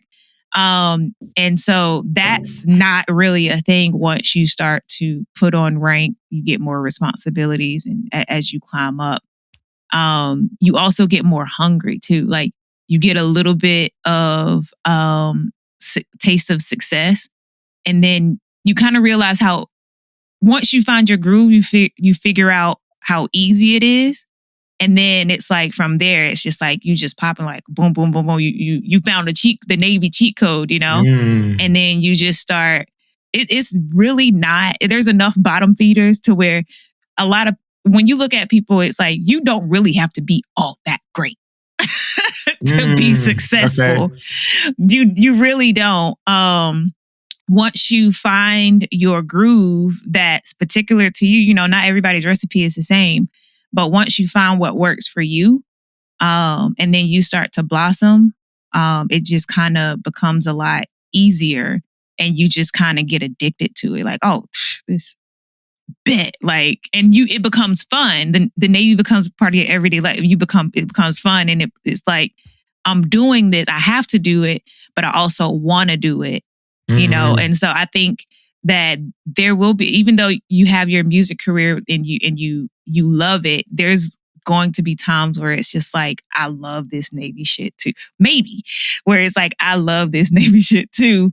Not I love it more than my music, but I'm really, really loving it. Like this shit is easy. I'm really loving it. I'm loving this life. The paychecks hit on the 1st and the 15th of every month, on time, always, never late. Never late. Sometimes early, but that joker is never late. And so it's like you were saying, like you ain't really got to worry about that aspect of, where my money coming from. It's coming. So it just makes living life a whole lot easier, But yeah, I loved being a leader. I love, even though I had the extra responsibility, I loved it. There were times I didn't quite love it. But I loved it though. Like I wouldn't trade anything for it. Like being in the room, seeing like how big Navy works. I think that was another pivotal point when I started to see how things worked. Being at a staff command, I started to see like the big picture and started to see like the strength of the Navy and how we move. Like, oh, we out here moving in numbers. Like, yeah. I used to be on the trip like, oh, we doing that? Like, oh, we really bad as shit. Like, I didn't notice how big and bad we were because I was living in my little LM bubble, but I started to see like the big picture and how we moving out in these sea streets. You know what I'm saying? Yeah. And so it was like, damn, like I'm really a part of something big. And that was inspiring to me to be better. Would you always answer though when they would reach out though? You know what I mean? That's important. Like when my sailors would reach out? Yeah. At first when I first became a chief, I felt like I had to. But then I started to realize I had to set some boundaries. And so sometimes I wouldn't answer, but then I would hit like a text like, hey, I can't talk right now. Is everything cool? Just to make sure, there's no emergencies. Because some people will hit you up over some nonsense like at 7, 8 o'clock at night. And like, this ain't even really important. This will wait till tomorrow. Or they want to talk about something that happened that day at work. I don't want to talk about that. Yeah. It's funny seeing the perspective of the other side. Yeah. You know what I mean? Like I think junior sailors, like we always have like we don't ever look at it like the bigger picture. My LPO always talking about that, the bigger picture. Like I don't think we ever see y'all side, like, you know what I mean? And what y'all got to go through and like what's weighing down on y'all. Because the leaders be going through stuff too. Like, you know what I mean? Like, listen, it ain't no joke. And I've always, when I saw the big picture, it became so inspirational to me to where when I became a leader, I started to bring my sailors in to those meetings where we talking about like meetings with the admiral and stuff like that, meetings with the CO where we talking about big picture stuff, just so they could understand what's going on, because their rank don't look the same. There's because they look E4, E5 or whatever. That don't mean they can't understand what's going on, because half these people ain't even really as smart as you think they are. The conversations aren't like, oh, they'll never understand. Like, it ain't really that big of a deal to where you can't have we're not hiding anything. So why can't they, be in the room when we're talking about these big things or what's coming down the pipe, So yeah. For me, one of the things I want to say for myself is I never been like addicted to success, right? So I never been addicted to making rank or getting in a higher position of like leadership or nothing like that. I just been addicted to trying, and I ain't just saying this for like the pod. I've been addicted to just trying to do my best and trying to help my people do their best, shit like that. So the rank part never really mattered when I realized that if you got the right intentions, you're gonna make rank. That's what I realized for myself. It was a moment where rank mattered. The first time I was up for chief, and I like wanted it so bad, and then I didn't make it. Then I was like, "Fuck it, man! I'm gonna just take care of my people." And then I made it, right? So that's the first part. The second part is like this. I think it's a balance. So just yesterday, somebody came in my office. They closed the door, and they told me that like I did something wrong to them.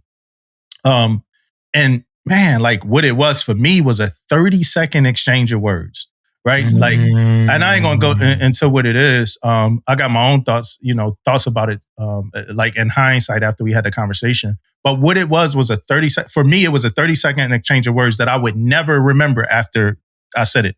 Yeah. This is a week later after I said these words, and this person, it must have been stewing in this person. And I've had exchanges with this person since then, where they must have been thinking like, yo, this motherfucker got the nerve to say this to me after he said this or that. But they finally came in my office and they was like, hey, like, I didn't like that you, like, that was wrong of you to say this or whatever like that. And I apologized, of course, to the person. So I say that to say that it's a balance where like, you really, like for me, I've always been like super humble as far as in the Navy and like trying to be a leader. But I think sometimes it's humble to like a fault where I lose awareness of like who I am, especially in my role right now. I'm the senior enlisted leader at my command. So for me, I joke around a lot. I talk shit, I joke, but a lot of people don't take me as a person that jokes. Like they take me as like this leader. So if I say something like lighthearted, they don't think it's lighthearted. Like they, hey, my senior that's enlisted, true. Or like if I involve myself in something, like if I get involved in something with a sailor, for instance, like sometimes it's like, why the hell is the senior enlisted leader? Why the hell command senior they don't want you having around. A conversation with them about this? And it's because I wanted to. You know what I mean? Right. Like, but so it's a balance there too. Like I'm not gonna say to like be careful what you say, but you got to be responsible with what you say in that role now. Like you can't just go, it even trickles over to the pod. Like it's things that, like I know that people that's in my commands, like listen, like, are been in my commands have listened. So you don't want to like say something at work and then they be like, man, you don't really feel like that. I heard you, I know how you feel because I heard it, so that's the thing. So it's definitely a balance. I got impact on there too. You start to realize the impact that you have in just any exchange. Like, so for me, I think for y'all, I think for a lot of the younger sellers I come across, time is like the most valuable thing that you could give to somebody, right? Some other people might say something different, things are changing. But for me, I think time is the most valuable thing. So when I check people in, I spend as much time as I can with them. Whenever I'm with somebody, I look at them when I talk to them, like I face them, I look in their eyes, I don't walk away from them when we talking. And I give them the time that I feel like that they deserve. And I think that means a lot. then I got weight because Tisha was talking about the weight of it all, the responsibility of it all, and stuff like that. And my thing about the weight, and I was just thinking about this last week. I remember my first chief. I remember my second chief. I remember my third chief. Mm-hmm. I'm damn near four. I don't got no fourth chief, and I ain't last that long. You know what I mean? But I'm never gonna forget them. I'm damn near 40. Right. I met my first chief when I was like 19. You know, and I was telling my captain, and I was telling somebody else that I was talking to. I'm like, yo, we in a position where we could impact somebody's whole life. I could remember you for the rest of their life. You gotta be responsible with that amount of good or bad. Yeah. You gotta be responsible with that. Like, I want to be responsible with your life memories. You know what I mean? Like, when you look back and you think about me, I could go back. I remember my first CMC. You know, I remember her like vividly. Conversations we had, like something she told me before, like impacted me for like, and that's where I gotta check myself at, because I remember her saying something that impacted me, Sue Whitman, that was her name, for the rest of my career. Wow. Like, and it impacted me as a person for the rest of my life. And when I talk and I say shit, I don't think about that sometimes. Like, yo, I can impact people. Like, some of the shit I'm saying, it's like, yo, like she said something that, like, so you know, I gotta pay attention to that. One of the things, because I wrote a couple things down. One of the things is like, I'm gonna tell you this now. Like, you always think, when I make the next rank, I'm gonna be able to do this. You always think that shit. Yeah. Then you make that next rank, and the first thing in your head is, man, when I make the next rank, I'm going to be able to do this, you know? So here I am now as a command senior chief. And I'm like, man, when I make command master chief, I will be able to do this. Yeah. I would even venture to say that MCPON is like, man, I got too much fucking rank. Like, I was like, what can I do? Like, you know, at a certain point, like, so that's like the impact too, when it comes to that. Like, it's always a next step. It's always a when I do this. And you'll see, Tisha kind of touched on it. The same, your peers are going to be your peers no matter what. So if they middle of the road, if they suck, if they great, no matter what rank you become, they going to be your peers. So when you hit the first class mess, it's going to be some piece of shit first classes. When you hit the chiefs mess, it's going to be some piece of shit chiefs. When you become a command, whatever, we filter it out. We try to pick the best that we could get.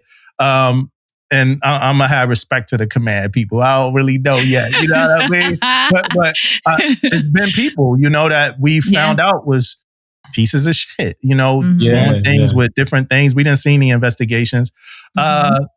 So me personally, I try to lead with a vendetta, right? So my vendetta that I try to lead with is for who I was when I was your rank. That's the way I go into leading, is who I was when I was an E4.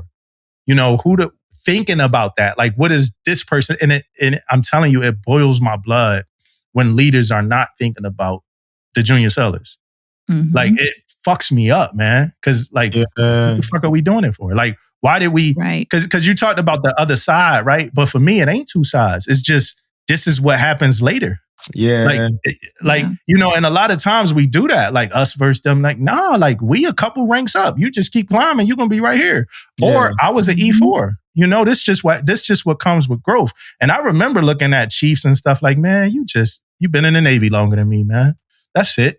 Like you said, Chiefs, like, all these people ain't as impressive, you know, as you think. I do got something Chief said. I took a note. I said, you can't be the old uncle at the party. So you got to know when to get out. Like, I could come, like, if I was on your ship, Kenny, I'd be in the ship store. I could come joking with y'all a little bit, you know, talk about Kendrick versus Drake a little bit. You know, but eventually I need to go. Y'all gonna be like, senior chief, man, that dude weird. You know what I mean? So eventually I need to go do my job and lead, right? Because people take advantage of that too, like Tish was saying. Another thing is the preconceived notions. Like, as a leader, we had somebody on here, we had a junior seller on our pod a while ago, and we asked her, like where, if you get a brand new chief, where does your chief like start?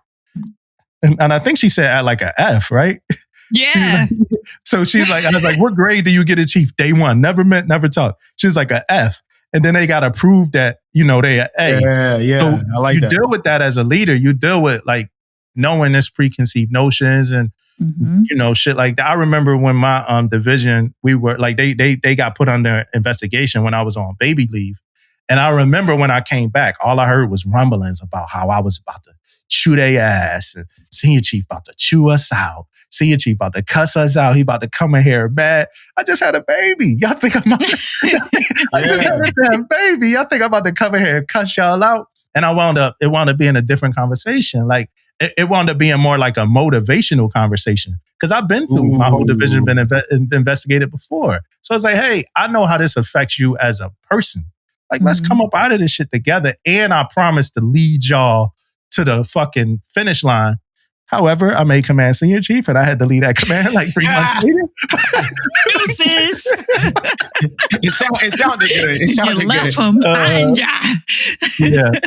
Yeah. But yeah, so that's that's it. That's I hope I answered, you know, your question, man. I don't see it, bro. Like, I just don't look at it like, yo, I'm a leader. And I know that I'm a leader. I've been a leader since I was an E1. So, you know, so it's not like, yo, I'm a leader now. I could do this now. It's more like, yo, what can I take from like all of these years of me being a young leader, but might not be able to be in the rooms that I like could actually lead in? What can I take now into those rooms? You know, and that's what I try to do. Yeah, I think it's important. Like I had a couple of chiefs on my current boat. Like on my last boat, I don't know. It was a little rocky for real. But like I had a couple of chiefs on this boat. I'm like, I already have the notion, like my opinion in life is like nobody really cares. You know what I mean?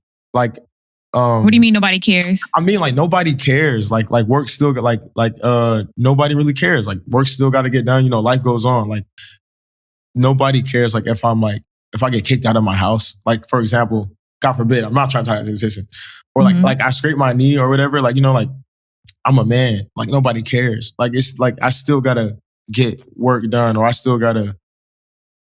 I don't know. That's just how I think already off rip. But like I had like a couple of chiefs on my boat that kind of broke that barrier down a little bit. You know what I mean? I'm like, oh wait, no, okay. Like we just like, I'm like, damn, man, why do you keep checking on me, chief? Why do you keep checking on me? Like I'm cool. Like I'm like, all right, you know. They be like, oh, what's up? Like, you know how you pass by somebody like, oh, you're good.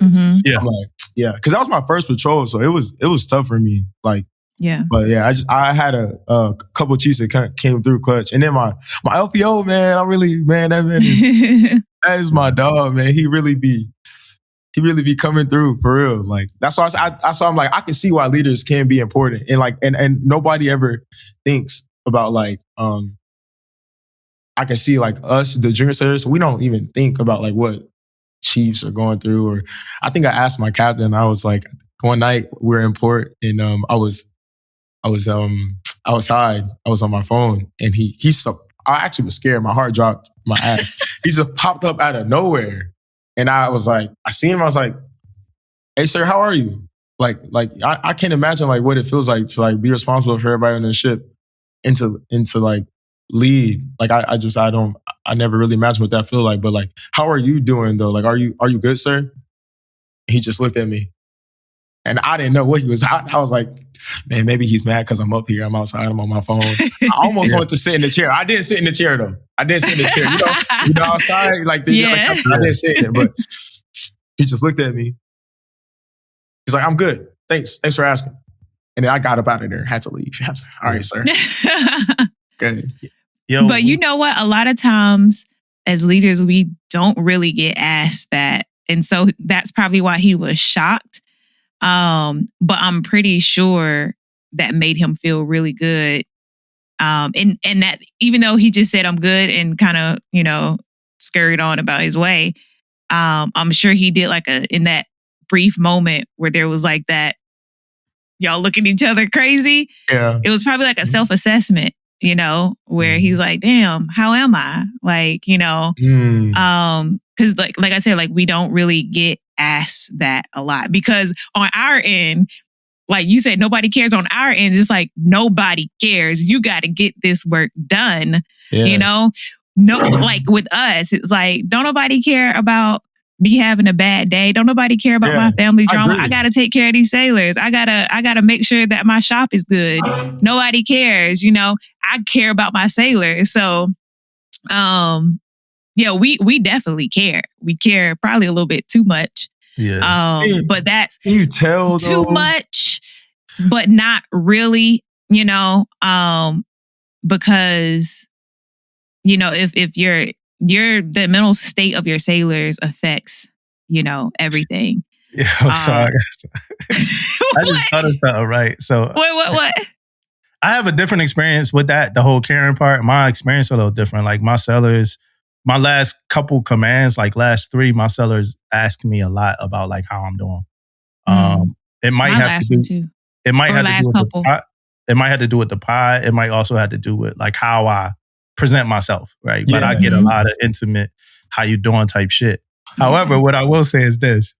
So like when my sellers is going through shit, like I'm like all like ears, right? To validate what each is saying. But if I got like a senior chief, a chief, like, and they be going through shit. Like, yo, I just got my leg looked at, my back fucked up. You know, they doing this for me. I just, you know, they put me on dialysis. And I'm like, bro, like, you gonna be at that meeting at 14:30? Like, you know, and the crazy thing is, it ain't that, it's not that I don't care. Right. It's that I just expect so much out of them. Like, all right, bro, like you fucked. And it's funny because I be like, you telling me because you're not gonna be there, or that's what I'm saying. Like that's like the last sensitive dude, a little bit. The last dude was just talking to me, yo, and I'm gonna be honest, even for the listeners on the pod, he was giving me the worst scenario story ever. I blacked out on him. Like my mind blacked out on him. And then I looked up at him and I'm like, damn, that's fucked up. Yo, let me tell you about this seller, man. And I thought about it. Because I thought in my head, I was like, y'all need to let him know I care. So I'm like, damn, that's fucked up. That's fucked up. That's crazy. That's kind of crazy. And I thought about it. So I got to get better with that. Chiefs deserve better. Like, I got to get better. I know it's probably some Chiefs laughing at that. I got to get better because all right, y'all, I get it. You fucked up. We all fucked up. All right, come on. Like, let's go. I mean, I don't take it personal. I think like that's just life in general. Like, you know, they don't like it really don't matter. Like, who care? Like, oh, like you're like, oh, well. But I will say this though, I can literally look at a chief in their division and like based off of like the overall operation, I could be like, man, that's one of them ones. Like, it's like chiefs that like are above or leaders and even officers that they're above like being, okay, there's good ones. And then there's one just like, man, like, nah, like this is you know what I mean? You could just tell. Yeah. You got good people. You got like great people. You got good people. You got middle of the road people, and you got bad people. Unfortunately, the bad people create the most news stories, and that shit spreads. It's infectious. So if like one division got like a bad chief, let's say it's 5 people in that division. Those 5 people got 5 friends, and they've complained about their chief, they bitch, whatever it is to them friends. Then that just spreads so much, you know, and then that just represents all the leadership. Yeah. You know, that shit crazy. I got a question for you about your videos that you do. Okay. They always have like good quality, man. Like I feel like you care a lot about it. Why, like this early in your career, why are those visuals so important for you, man? Yeah, I spent so much money.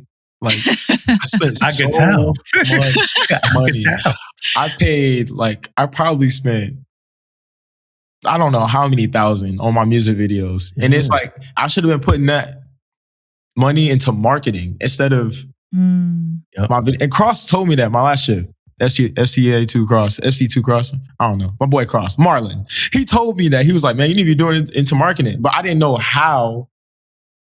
But like, I don't know. I was just like, man, I want to be seen as an artist. Like, I like early in my career, it was like, no, I need to be like straight professional. Like, I need them to really see me because I got the professional sound. Like, I'm thinking that if people see me as like a established artist and I got really high quality music videos, I got pretty girls in my music videos, like I'm gonna be like, you know, they're going to take me serious as an artist. But I think it's kind of the other way around. I think it's like when you're more relatable, like, you know, I'm taking videos off my phone and stuff like that. I still love, I love music videos, so that's kind of my thing. Yeah.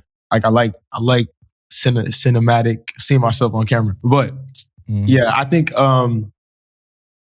it's more relatable. Like being like I'm not a superstar. I'm just like you. Like I'm not on the big like I'm not on the camera, on the TV. Like I'm cool. Like I'm just a guy that makes music that's in the Navy. So like once I started doing that, I started gaining more. But I also don't want to be took as a joke as an artist though. You know what I mean? So it's like I'll be flipping sides. Like Now I liked your latest YouTube like confessional video you did. Like it felt like you be tuned in for real. I like that, man. You be tuned in. It's crazy. Yeah, I'm sorry. I ain't trying to interrupt you, but you just be so. It's crazy to me. No, you cool. I feel like it's just one of them joints that like in 20 years, you know, after you become famous and all of that, it's like on a documentary. Like how we could go back to Wallow. You familiar with Wallow? Yeah, I know Wallow. Wallow Gilly. How we could go back to Wallow first video when he first got out of jail. Like, yo, I got this $100 or this $1,000, whatever it was. Like, we could go back and see that, right? You need them visual footprints, you know? Yeah. So I feel like, because that's what I do. It was a dude, I forgot his name, man. He was a popular YouTuber. I forgot his rank and rate or whatever. Every now and then he try to say something slick on the PTSF about like leaders and stuff, but I'll never, because I respect him. But he don't make like a content no more. I think something happened. He got like in trouble or whatever.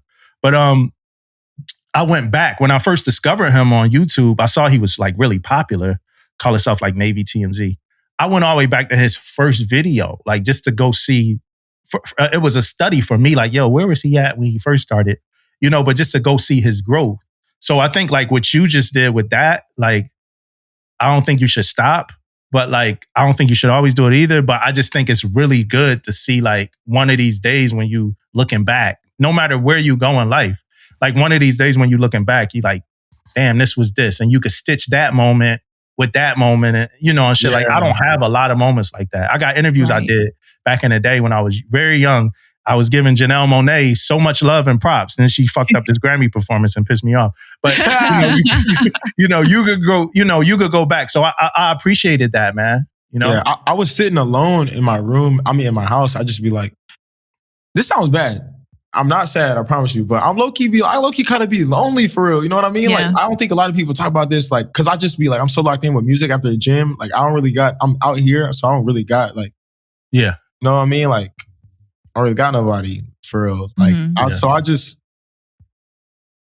just like sitting in my house. If I'm not talking to Darlene, or if I'm not talking to my dad or my brother or anybody, you know what I mean? Like, I'm just alone. I was sitting there and I was like, man, you know what? Like, I gotta be in the moment. Like, I really gotta capture this. And I just wanted to like, yeah, I'm working more on being authentic. That's why I was saying in that video, I was like, y'all, like I'm in Spain.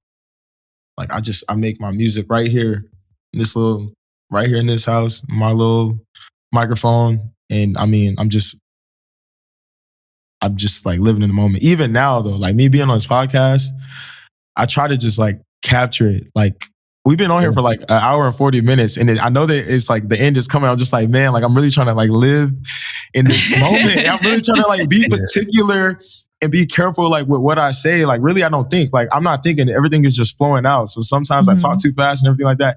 I just really like, man, this is great. Like, I'm in Sevilla right now. Like, I'm in Spain. I'm in Sevilla, Spain. I'm in Airbnb. I'm talking on a podcast. I was on duty, not watch. I wasn't on watch.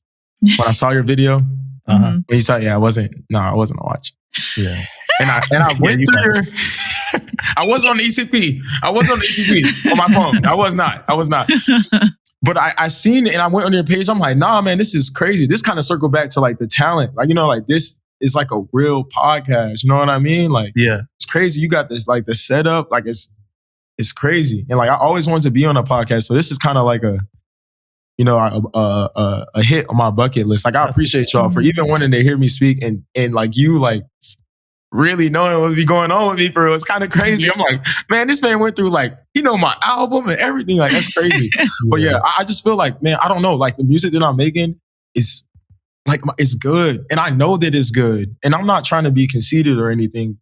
I am a very humble person. I just know that like, I feel like, man, like I'm wondering like, I just feel like something's going to take off. And I was like, man, I need to capture this moment of me being in my house. Like I'm here and I'm alone and I'm with my thoughts. Like, I got to do it. Like, I got to. That's and it's like those, don't take for granted the moments where you are alone and you're lonely. Use that time wisely. You know what I'm saying? Because one day you'll be like, man, I just need time. I need space. I need to be by myself, So during this time where it's like God has you in solidarity. Yeah. Did I say that right? Yeah, I think so. Yeah. Use that. I remember there was a time, it was after I had kids and I was married, and then I went to Okinawa, but I went by myself. Solitude. Yeah. I went to Okinawa, but I was by myself for the first 10 months when I got there. I felt lonely and I was like, man, I miss my family. Like, man, my kid's not here. My ex or my husband at the time not here.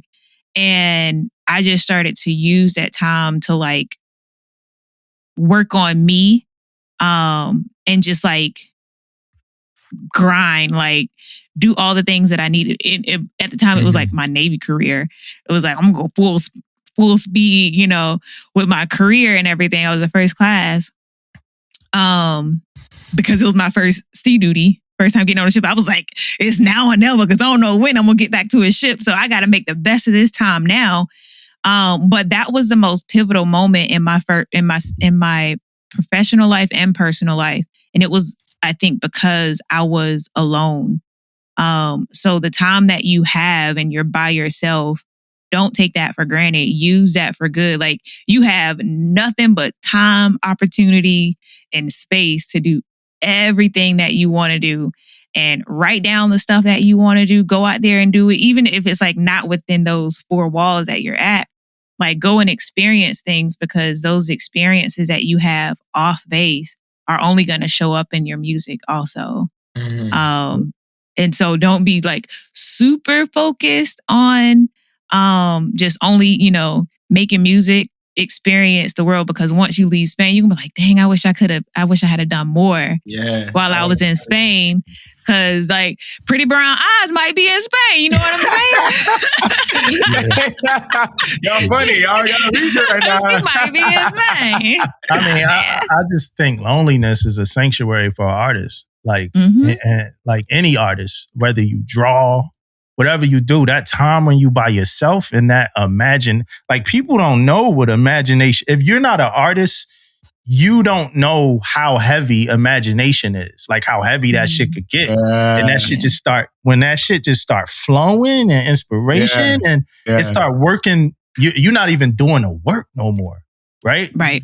It's doing it for you. There's a word for that. I can't think of the word. It was in a book I read.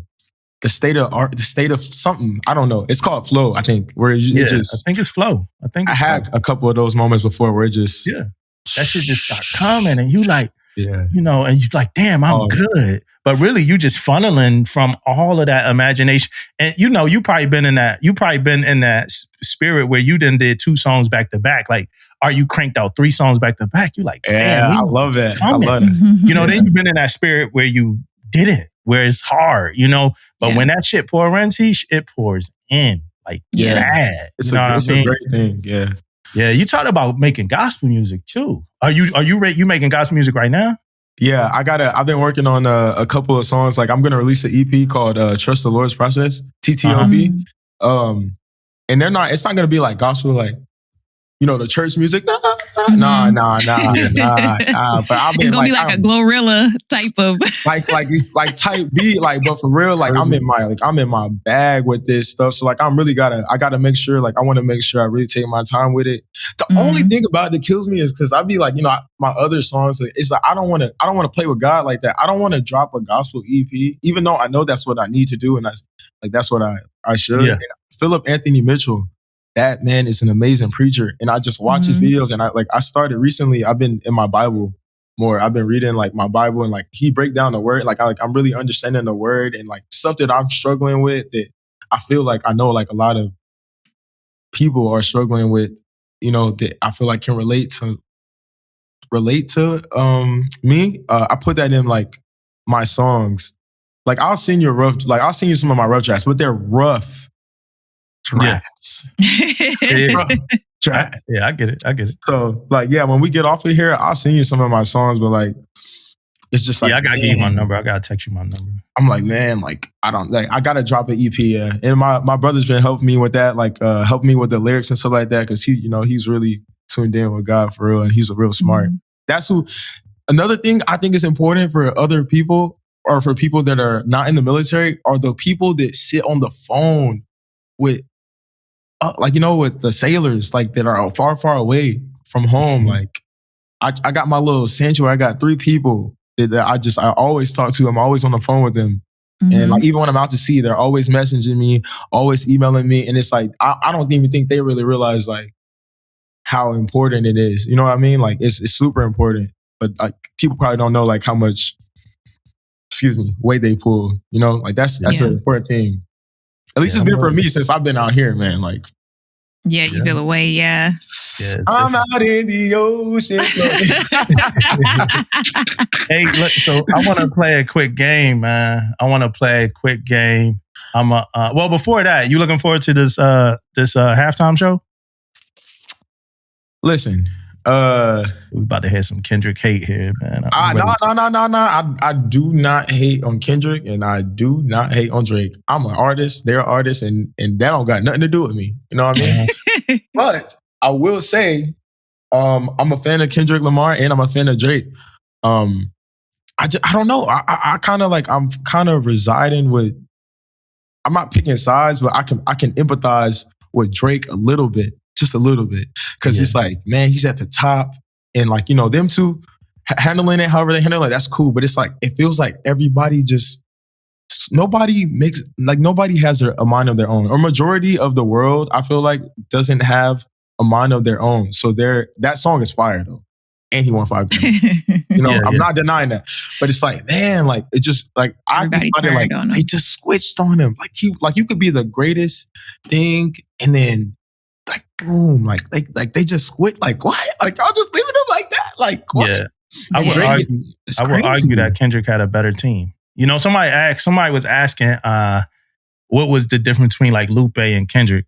Like how come Lupe ain't see the success that Kendrick saw and all that? I would argue that Kendrick got a better team. He got loyal people that actually care about him, like loyal to the soil, like Top Dog and Punch and his whole squad. They care about him for real. Like, they don't just see him as an investment for money. And your team is really, like, Lupe didn't have that, right? Lupe didn't. He was signed to How do you get a team? Like, can we talk about that for a second? Team. Like, what do you mean when you say team? Like, because, like, what do you mean? I want a team. I just don't know, like, what a team consists of. I think it's just natural growth. Like, as you, like, I was listening to, like, J. Cole and, like, Ebe talk. And like Ebe was just pretty much, he ran into J. Cole in college. He didn't make music, but he appreciated what Cole was doing. And they just became cool. And what I mean by that is when Cole started like having meetings with labels in New York, like when he was about to get on, Ebe would sit in the car. Like Ebe would wait in the car because Cole used to say, and Ebe used to think, like, hey, we don't want too many people in here right now. Like, we don't want too many people in here. They're going to mess that up. Man, there's some dudes I came up with that would have never been like, yo, I'm going to just wait in the car. Like, I'm going to just wait in the car. Like, no, I'm going to go to the table with you, dog. Like Ebe waited in the car now. Ebe and Cole, they run in Dreamville together. You know what I mean? That's what I mean by like a team. Your Dave Freeze, your Punches, your Top Dogs. Like, it don't matter what kind of music Kendrick would have been making. Whether it was Kendrick don't make naturally like commercial music. His music is more like underground sounding anyway. Well, not pop music, right? Like it didn't matter. It don't matter what kind of music Doechii make. It don't matter what kind of music SZA make. They all like alternative acts. But TDE still stick behind they artists. Like it don't matter like where they are. Like that's what I mean by having a team. Like just people that just really care about what you do for no existential reasons except for the fact that they care about what you do. Right? Shout out to Denise who do admin for our podcast. Shout out Denise. Yeah, Denise. She cares. You know what I mean? And that's what I mean. So we building a team. We got Denise and you know, and you do, it's gonna happen for you naturally. You know, you don't gotta do nothing. Okay. It's gonna be people that naturally, and that's how you want it to happen. You start looking for people to pay, and sometimes you gotta pay people, but your right hand, your left hand, that's gonna happen naturally. It just builds as you go. And you growing, so it's gonna build as you go. You might already honestly have 2 to 3 people that's your team, but you probably just ain't see it yet. You know, and they probably ain't really see it yet. But as you go, they gonna, yo, where you going? I'm with you. I'm with you. You know, that loyal to the soil, man. Yeah. I like that. Loyal to the soil. All right, let's go. Let's play this game real quick. After this game, I don't really got no more questions. Atish got some questions. I have one question, but it's 2 parts. All right. So let's play this game real quick. I'm gonna just say a lyric, and you tell me what it means. Right. All right. What are we doing? I'm not with the pretending. I want you. I'm standing on business.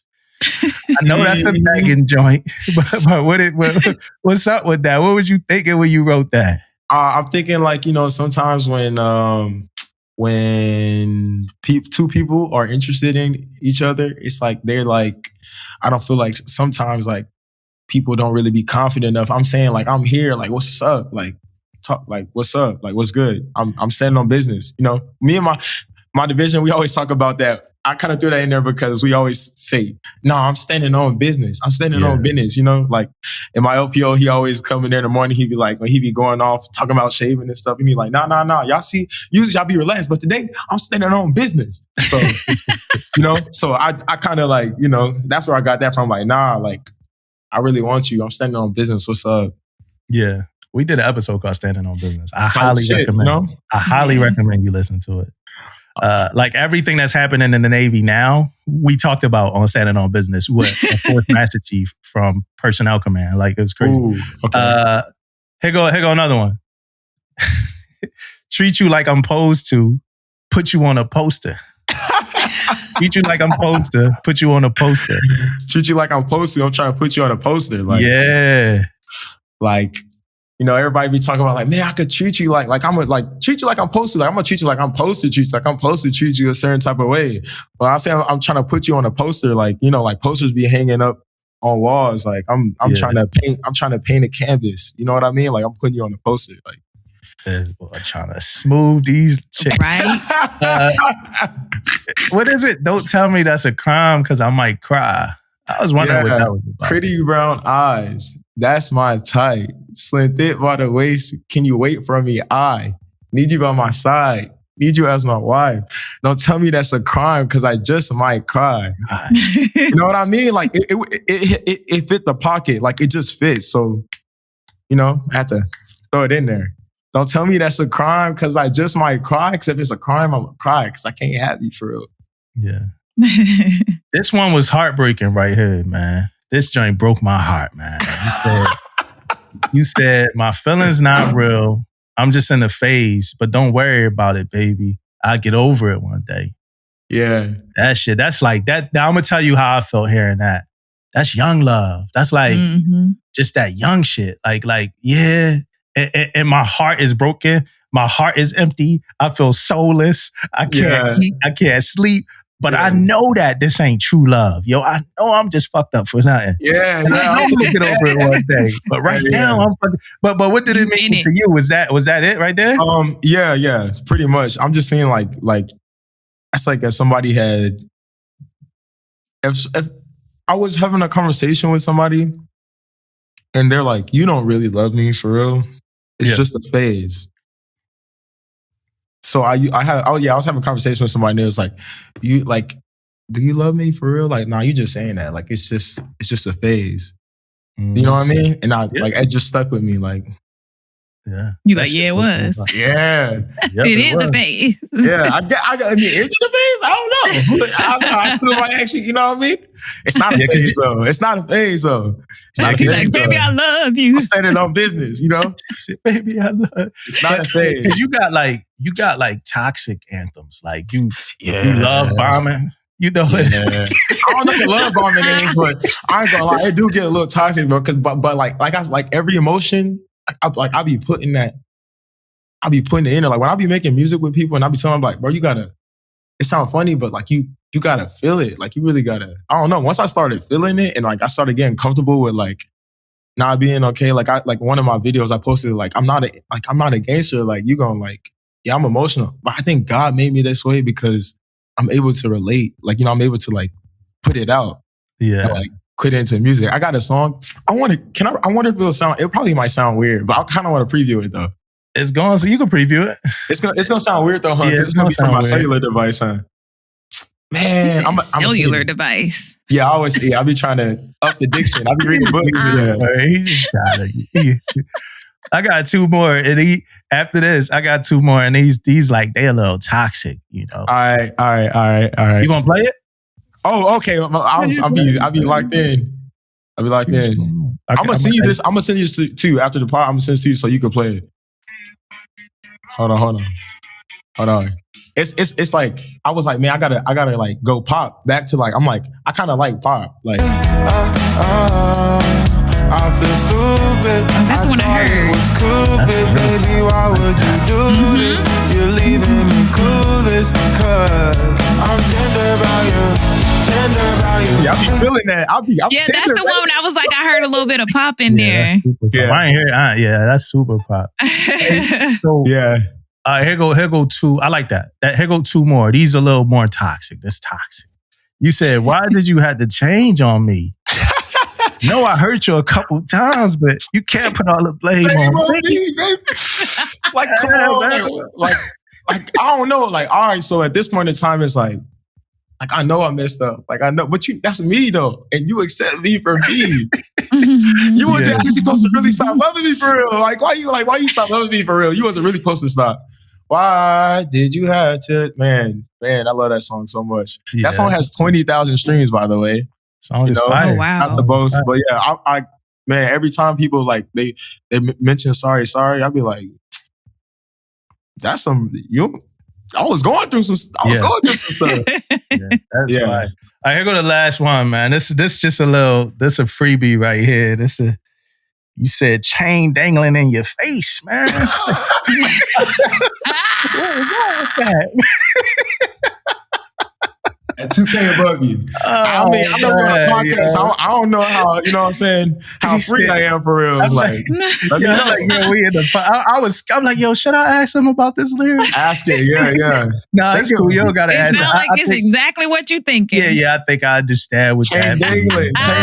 Chain dangling for real. I have to throw that in there. Sometimes I gotta talk a little shit, just a little bit. Just, you know? But really, man, I really just I like making heartbreaking music. I don't know why. It's just easy. Yeah, that's your pocket. I like it. I like that pop joint you just played, but that Heartbreak, that's a good pocket for you. We need more of it. I like the begging. The begging is a really good pocket. We definitely need. It's a void of begging music. Like what you got. Like it's probably a couple people. Teddy Swims and Giveon got like a nice little joint or whatever. I love Giveon. But we need that some begging music. Oh shit, yeah. Why not ask you, who are your musical inspirations? So I like listening to J. Cole. I like listening to J. Cole for like my rapping and like type beat. But I like Giveon art because he got like a real art. Blast because his rhyme schemes is real crazy. 808. You gotta check him out. Like for me, how you spell it? 8 RO8. Okay.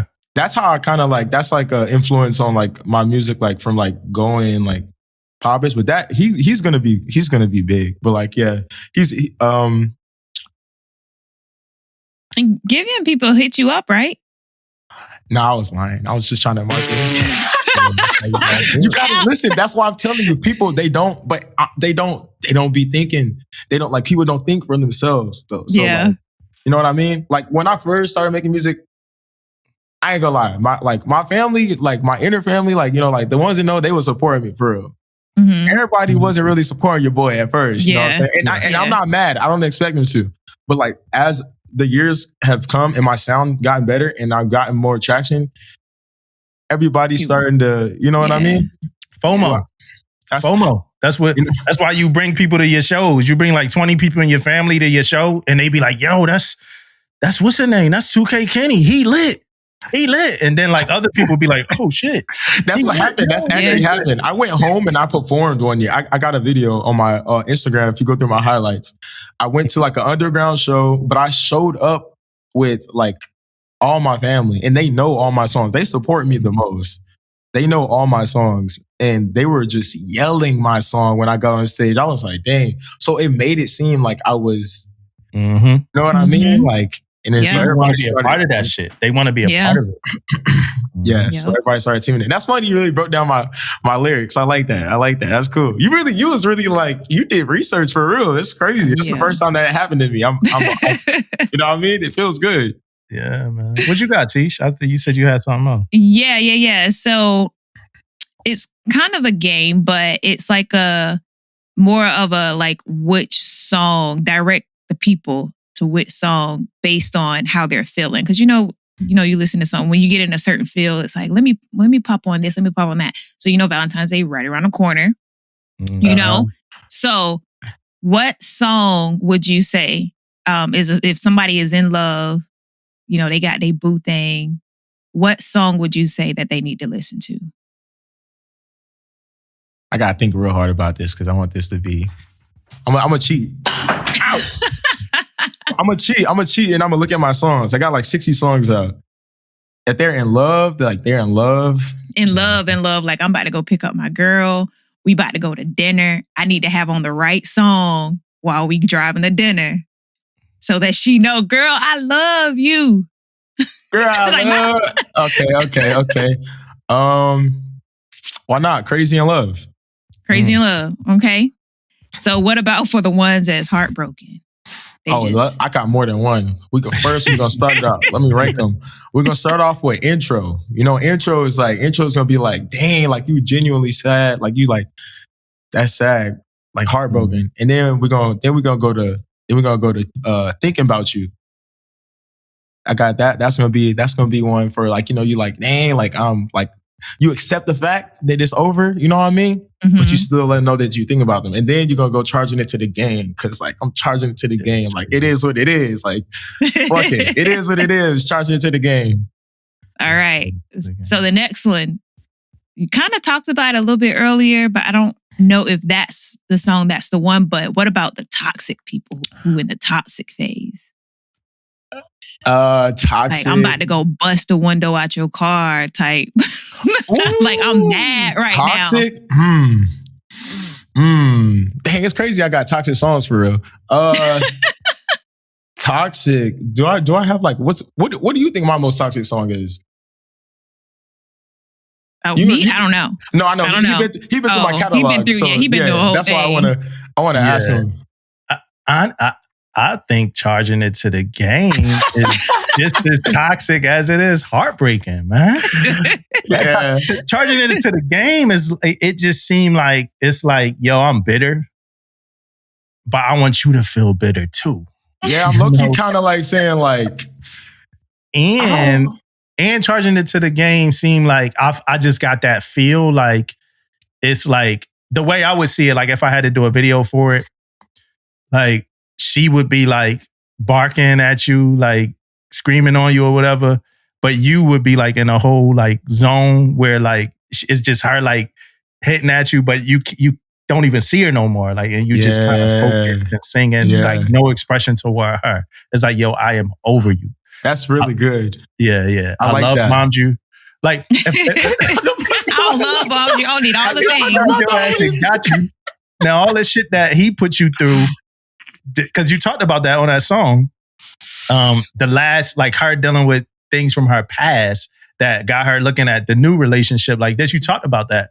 But like, it's like, I like you, man. He just all over the place, So yeah, that's how I look at Charlie. There's a lot going on that whole entire can I talk about my underrated songs? Yeah. I feel like Charging to the Game is underrated. Like it's like I feel like that's one of my better songs. Like lyrically, like it's fire. I appreciate that. I feel like that's one of my better songs. Yeah, it's fire. It's definitely a good way to end an EP. And then you go right back to what's it gonna take, the sped up version. That's it right there. That sped up version is it, yo. I got real. Another, I think a toxic song of mine, another toxic song of mine is called Medusa. Mm-hmm. And the lyrics is like, I can't look you in the eyes, you Medusa. Break me down, you're a certified seducer. Baby, your love so cold. But that soul tie got a hold on me. Never thought you let a lame brother change you. I forgot. And I try not to listen to that song for real. I'll be like, but that soul tie you do that too. He do that where he get on the other dude, like he be hating on the other dude. I do. I ain't gonna lie, man. I do, man. Like, what you mean? I'm selfish. I'm selfish for real. Hey, it is a question I forgot to ask you. What was the difference? Like, so I could hear the growth from Sorry Not Sorry to PBE. Like, I could hear the growth. But for you, like, what do you feel like is the big difference in your process or your growth between those two projects? Get more confidence, having more confidence, because I like of the people that I met, like the people that I met in like the more singing, and I started singing more and getting more comfortable with my real voice. Yeah. Like so, and then my engineer, like also play a factor. But like me, like singing, and then like I'm confident because like I'm more comfortable with myself. Comfortability, I guess. Yeah, because you on Sorry Not Sorry, you was doing a lot of pacing, like rhythmic, like rap, more like black style type, like between rapping and singing with melodies. And then on PBE, it seemed like you lean more into like singing. And you seem real comfortable singing. Like where on Sorry Not Sorry is the blended like melodic, that PBE though, that's a vibe, yo.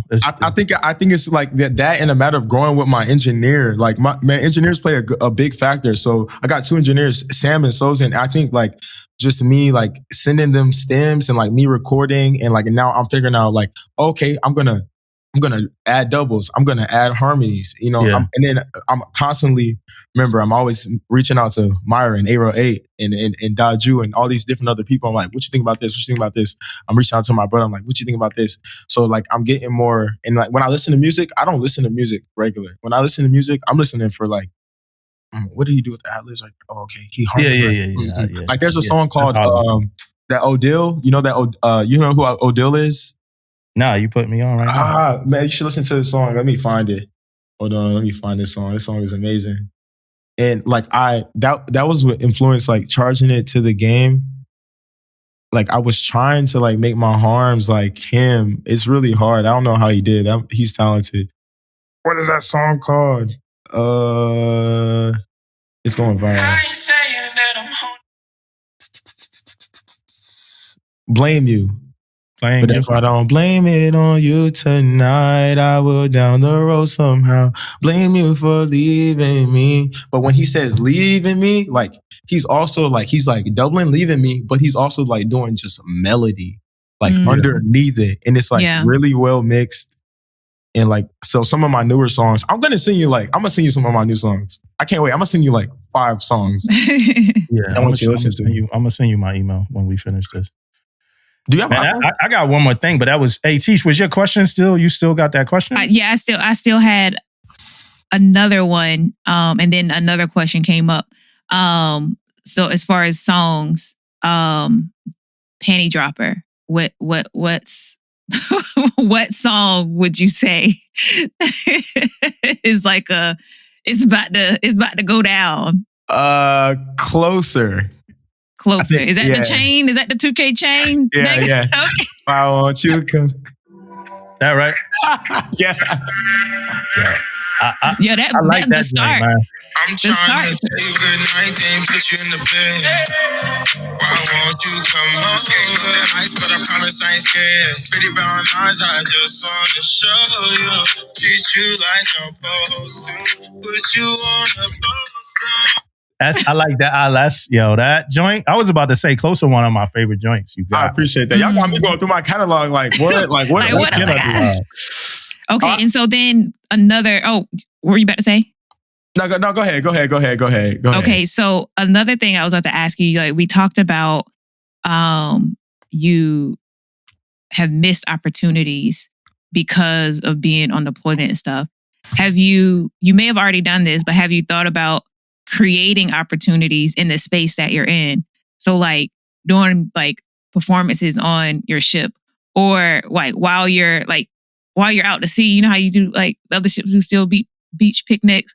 Fly like helo to another ship, see if you can get that done, you know. Nah, for real, that would be crazy. And do though. like a whole little, you know, and I mean, why not? I don't know if they really.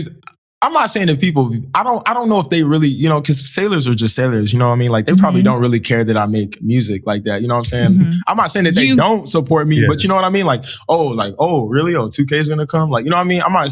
You know, it's different. It's funny you asked that because my captain came in the ship store and I was like, "Hey, sir, you know, I got a song that I posted online. It's doing pretty well. I was wondering, like, you know, if like underway, if we can do like a still beach, if I can perform some of my songs and you know, me and Ralph, like we can do like a live performance. Because my captain plays guitar. I'm trying to get a song with him for real. But you know, he too busy.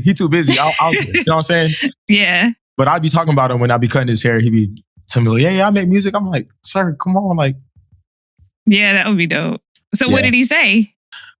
He's just busy. Like he'd be like, yeah, but I know. I mean, regarding the Still Beach picnic. Oh, he's like, I don't know. We'll see. I gotta think about that. But has he heard your music? I have no idea. Probably not. That's probably why. He probably think it might be some. You about to get up there and be like dropping N-words.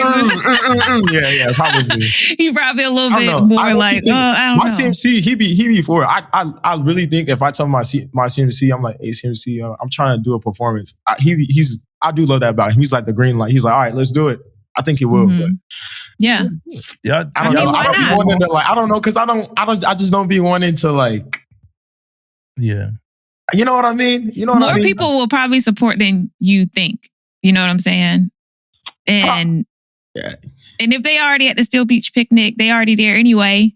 Yeah. Why not? The thing is, though, I already bother everybody on my ship. Yeah. Like I already be bothering them because I be trying to get them to be in my TikToks. I'd be like, you want to be on my TikTok? Like, oh yes. Yeah. You know what I mean? So some of them, they're just like, no. I've been trying to get a chief to be in my TikTok. Some of them, they don't want to do it. Like this chief, he always come in the ship store and he be dancing. I'm like, Chief, let me get you on camera. He's like, no, I can't do it. I'm like, all right, my bad, Chief. You on MWR? I'm the JA vice president. I'm not really on talent show. You about to go on deployment, right? Well, my video that was my video that I posted. That was from my talent show. Yeah, I saw something from you. That was from my talent show. Yeah. Y'all so. But I don't be, because, you know, like, I don't be trying to, like, really, like, I'll be feeling like people think that I'm trying to, like, showcase yourself. Yeah, like, I'm trying to, like, yeah, I am. But I'll be feeling, like, I don't be wanting to, like, make other people uncomfortable. Like, dang, here go Kenny again. Here go Wright again. He's trying to take all the star, like, you know what I mean? Yeah. You know, and I don't want to do that. I kind of want to, you know, be open because I literally annoy them with my music. Like my LPO, like he has a remix for every song of mine. We got a big speaker downstairs. And like I try to race my boys to it so I could play my music. Like they all know my music because I play it all the time. Yeah. And he literally remixed every song that I have. He'll just remix it and he'll make it into something else. Cause like I literally, I annoy them. Like it's bad. Anybody from your division, did they know that you was doing a podcast this weekend? Well, Sutton, I'm in the Airbnb with Sutton right now. But yeah, LPO didn't know? I think I told him about it. He probably don't remember though. He wasn't like afraid for you to do it? Oh no, yeah, he'd be like, yeah. We was at the holiday party and he'd be like, don't be out there acting up. Like, he's like, don't be saying nothing stupid. He be.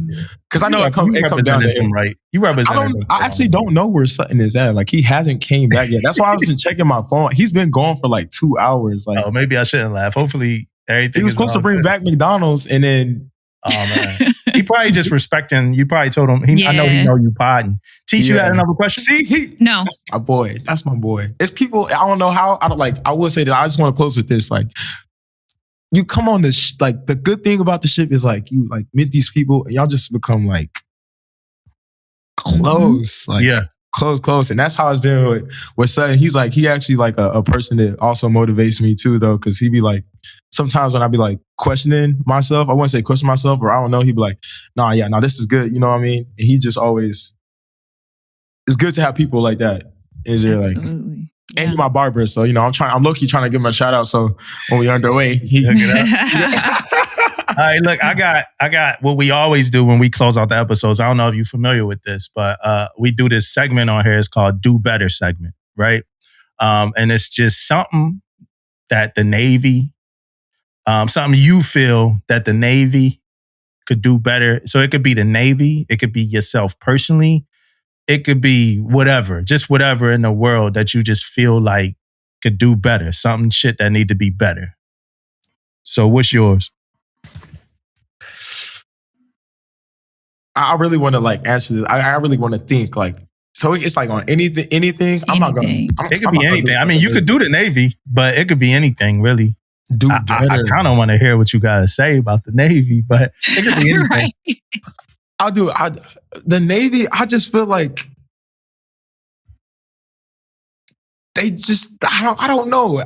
I feel like it's different from like for like barracks rooms. Like I know this is small. Like I have a thing with barracks rooms. Who wants to live on a ship in port? Thank God they're giving us more money. Thank God they're giving us more money. You know what I mean? Like E4 and below. But it's like, who wants to live on a ship? Like, and I hate when sailors be like, oh, well, I had to earn all my calls before I got moved into the I barracks room. That's like a human need though. Like, why are there people living on a ship? It is the worst thing ever. That's what I could say the Navy could do better. It's like I don't even know what you call that. Like, I think like the happiness of their sailors. Yeah. That's what it is. Like, it's like, and I know they're trying with the MWR and stuff like that, but it's like, come on, like, people be sad for real in these boats. Like, they really do. Like, sea duty has to come with, there needs to be something else. There has to be something else with sea duty. As they can see, they're losing people because it just sucks. Like, being on a ship, you got duty. Then when you be going out to sea, like, is there like not any kind of way that we can get Wi-Fi while we out to sea? Like Wi-Fi on the phone? So you don't get Wi-Fi on your ship? Mm-mm.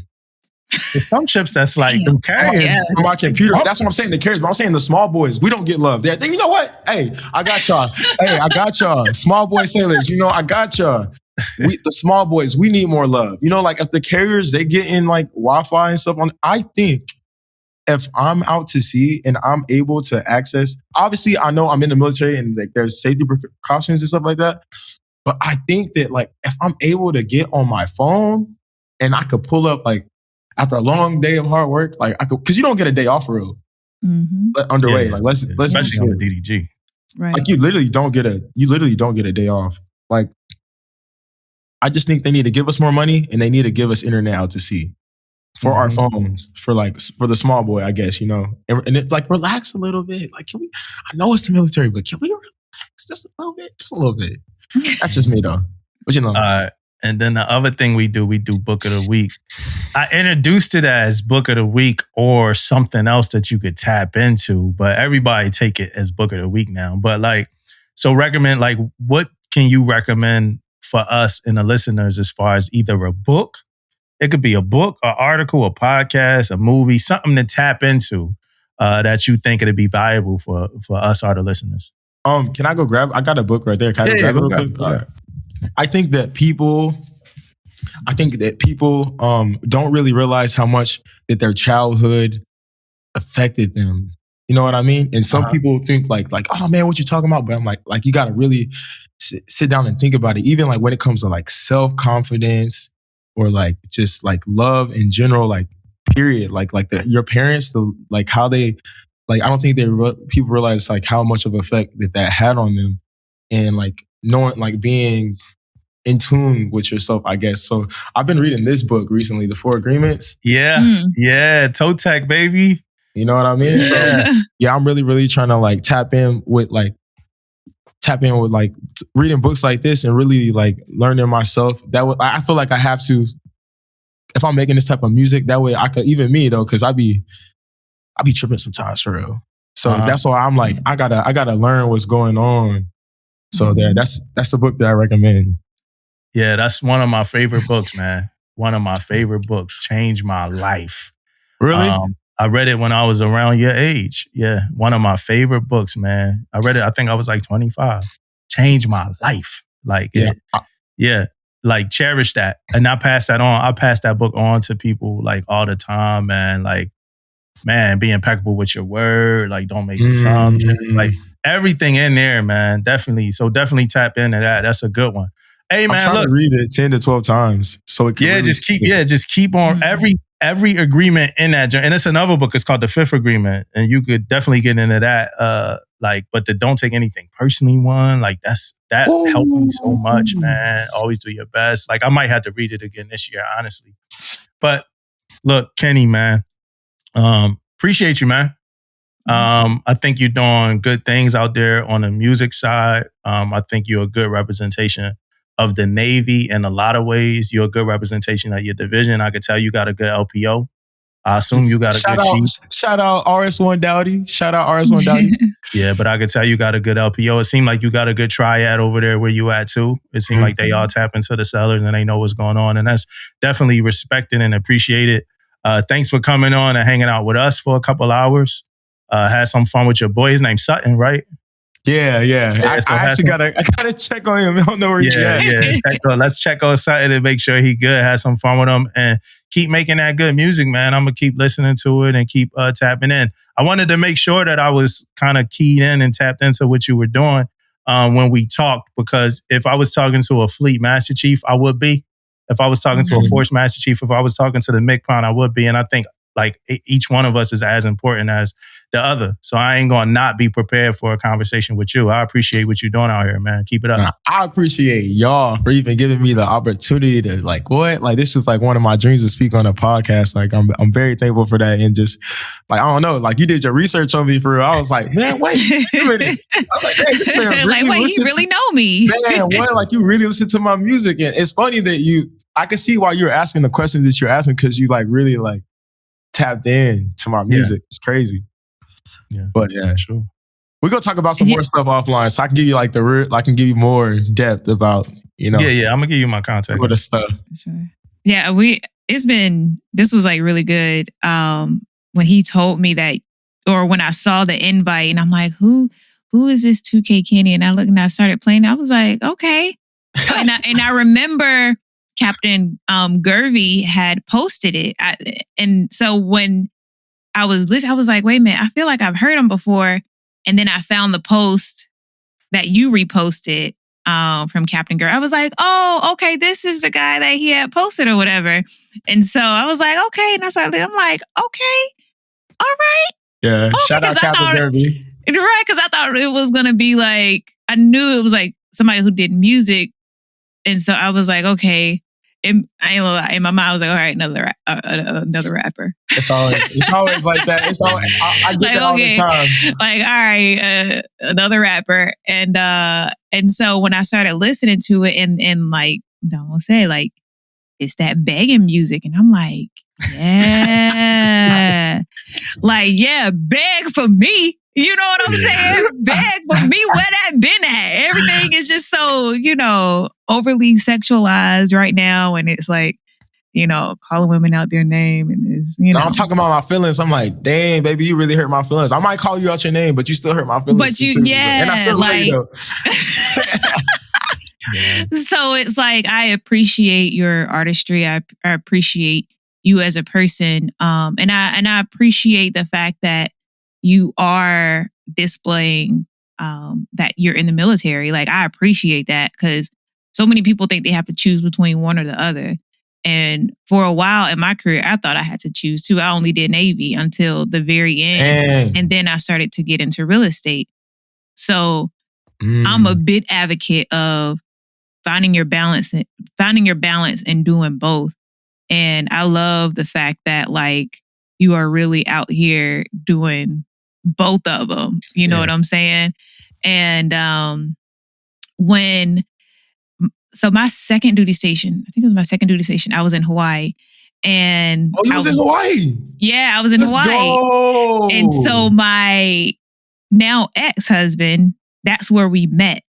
And he was trying to rap, do his, well, I won't say trying, I don't want to belittle him, but you know, he was doing his rap thing and he was all up in the studio. Right. He was all up in the studio and everything, coming home 6:00 in the morning. I'm like, yo, this ain't what I ain't. Like, I was like, y'all ain't for real out here. But then like, I realized like, know that like the studio was like really real out there. So it's been a lot of talent out there for a while. Man. So it's crazy. You were definitely exactly where God needed you to be during that time. Even though you're not there no more, you still got the foundation and you putting that right there where you at. So just keep on doing what you're doing. Keep smiling. Like you got the biggest smile. Like keep that, like the happiness, the love that you got. I love your like spiritual journey and like keep all of that, yo. Like I appreciate it. I definitely look forward to seeing you and be like, yeah, when he was on my podcast, you know what I'm saying? I know him. When we chasing you down like you did with Trey Songz, like, hey. Don't make us wait 2 hours. Don't make us wait 2 hours, okay? If it gets to the win, I got talking. I'm big on talking. When it happens, we got to spin the block and do a number 2. Before we close on, I do want to play another one of my songs though. I ain't gonna lie. If I'm gonna sing it to you, you can edit it and play it over. But this one is just like, I be feeling these songs for real. Like, man, hold on. I want to shout Captain Jervy out too. I'm gonna say his name right so he can hear it right one time. Jervy, Jervy Alota. It's all good. Everybody say Gervy. It's Jervy Alota. So I want to shout him out. He at the Super Bowl.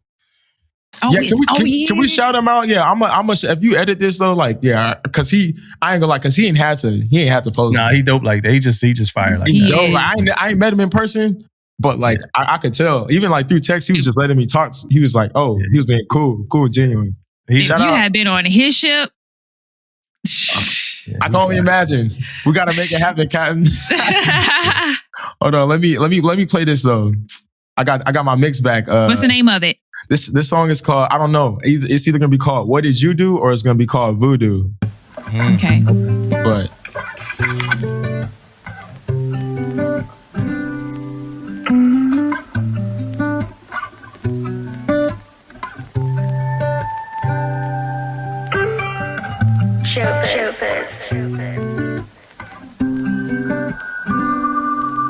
I know it's over. I tried to leave 1,000 times. No matter how far I go, I always come out to put up a fight. They say X marks the spot, but you put one right on my heart. 1,000 times I try to run away, but I just can't get far. What did you do? I never felt this before. Is it voodoo? You got me cuckoo. Your quicksand ain't something that I'm used to. What did you do? I never felt this before. Is it voodoo? You got me cuckoo. Your quicksand ain't something that I'm used to. What did you do? You got me caught. All right, that's all I got for it. Yeah, I like that. Hey, look, happy Valentine's Day to the people out there. You know, grab your boat boo or your potential boat boo for this song right here. Let them know you standing on business. Yeah, for this song, we're going to end it how we started. You've been looking at. Your boat boo. Let her know. You've been looking. We're trying to figure out what it's going to take. You know? She been playing hard to get. Do I gotta hit the chip floor? Not sure Do I gotta what you stand done with to you? me, In the line to the but I galley. want you more than anything right now. Let's meet at the package store. Tell me what could this mean? The looks you're giving me when I come around. Happy Valentine's Day, y'all. I see you looking. I'm down. What's up? Why we Kenny. gotta act like this ain't something that we both want now? What's it gonna take to get you to break? I want my way with you, I'm not ashamed. Cause we can't just keep acting like it ain't nothing knowing I want you. Can't ignore the facts, cause I'm knowing that you want me to.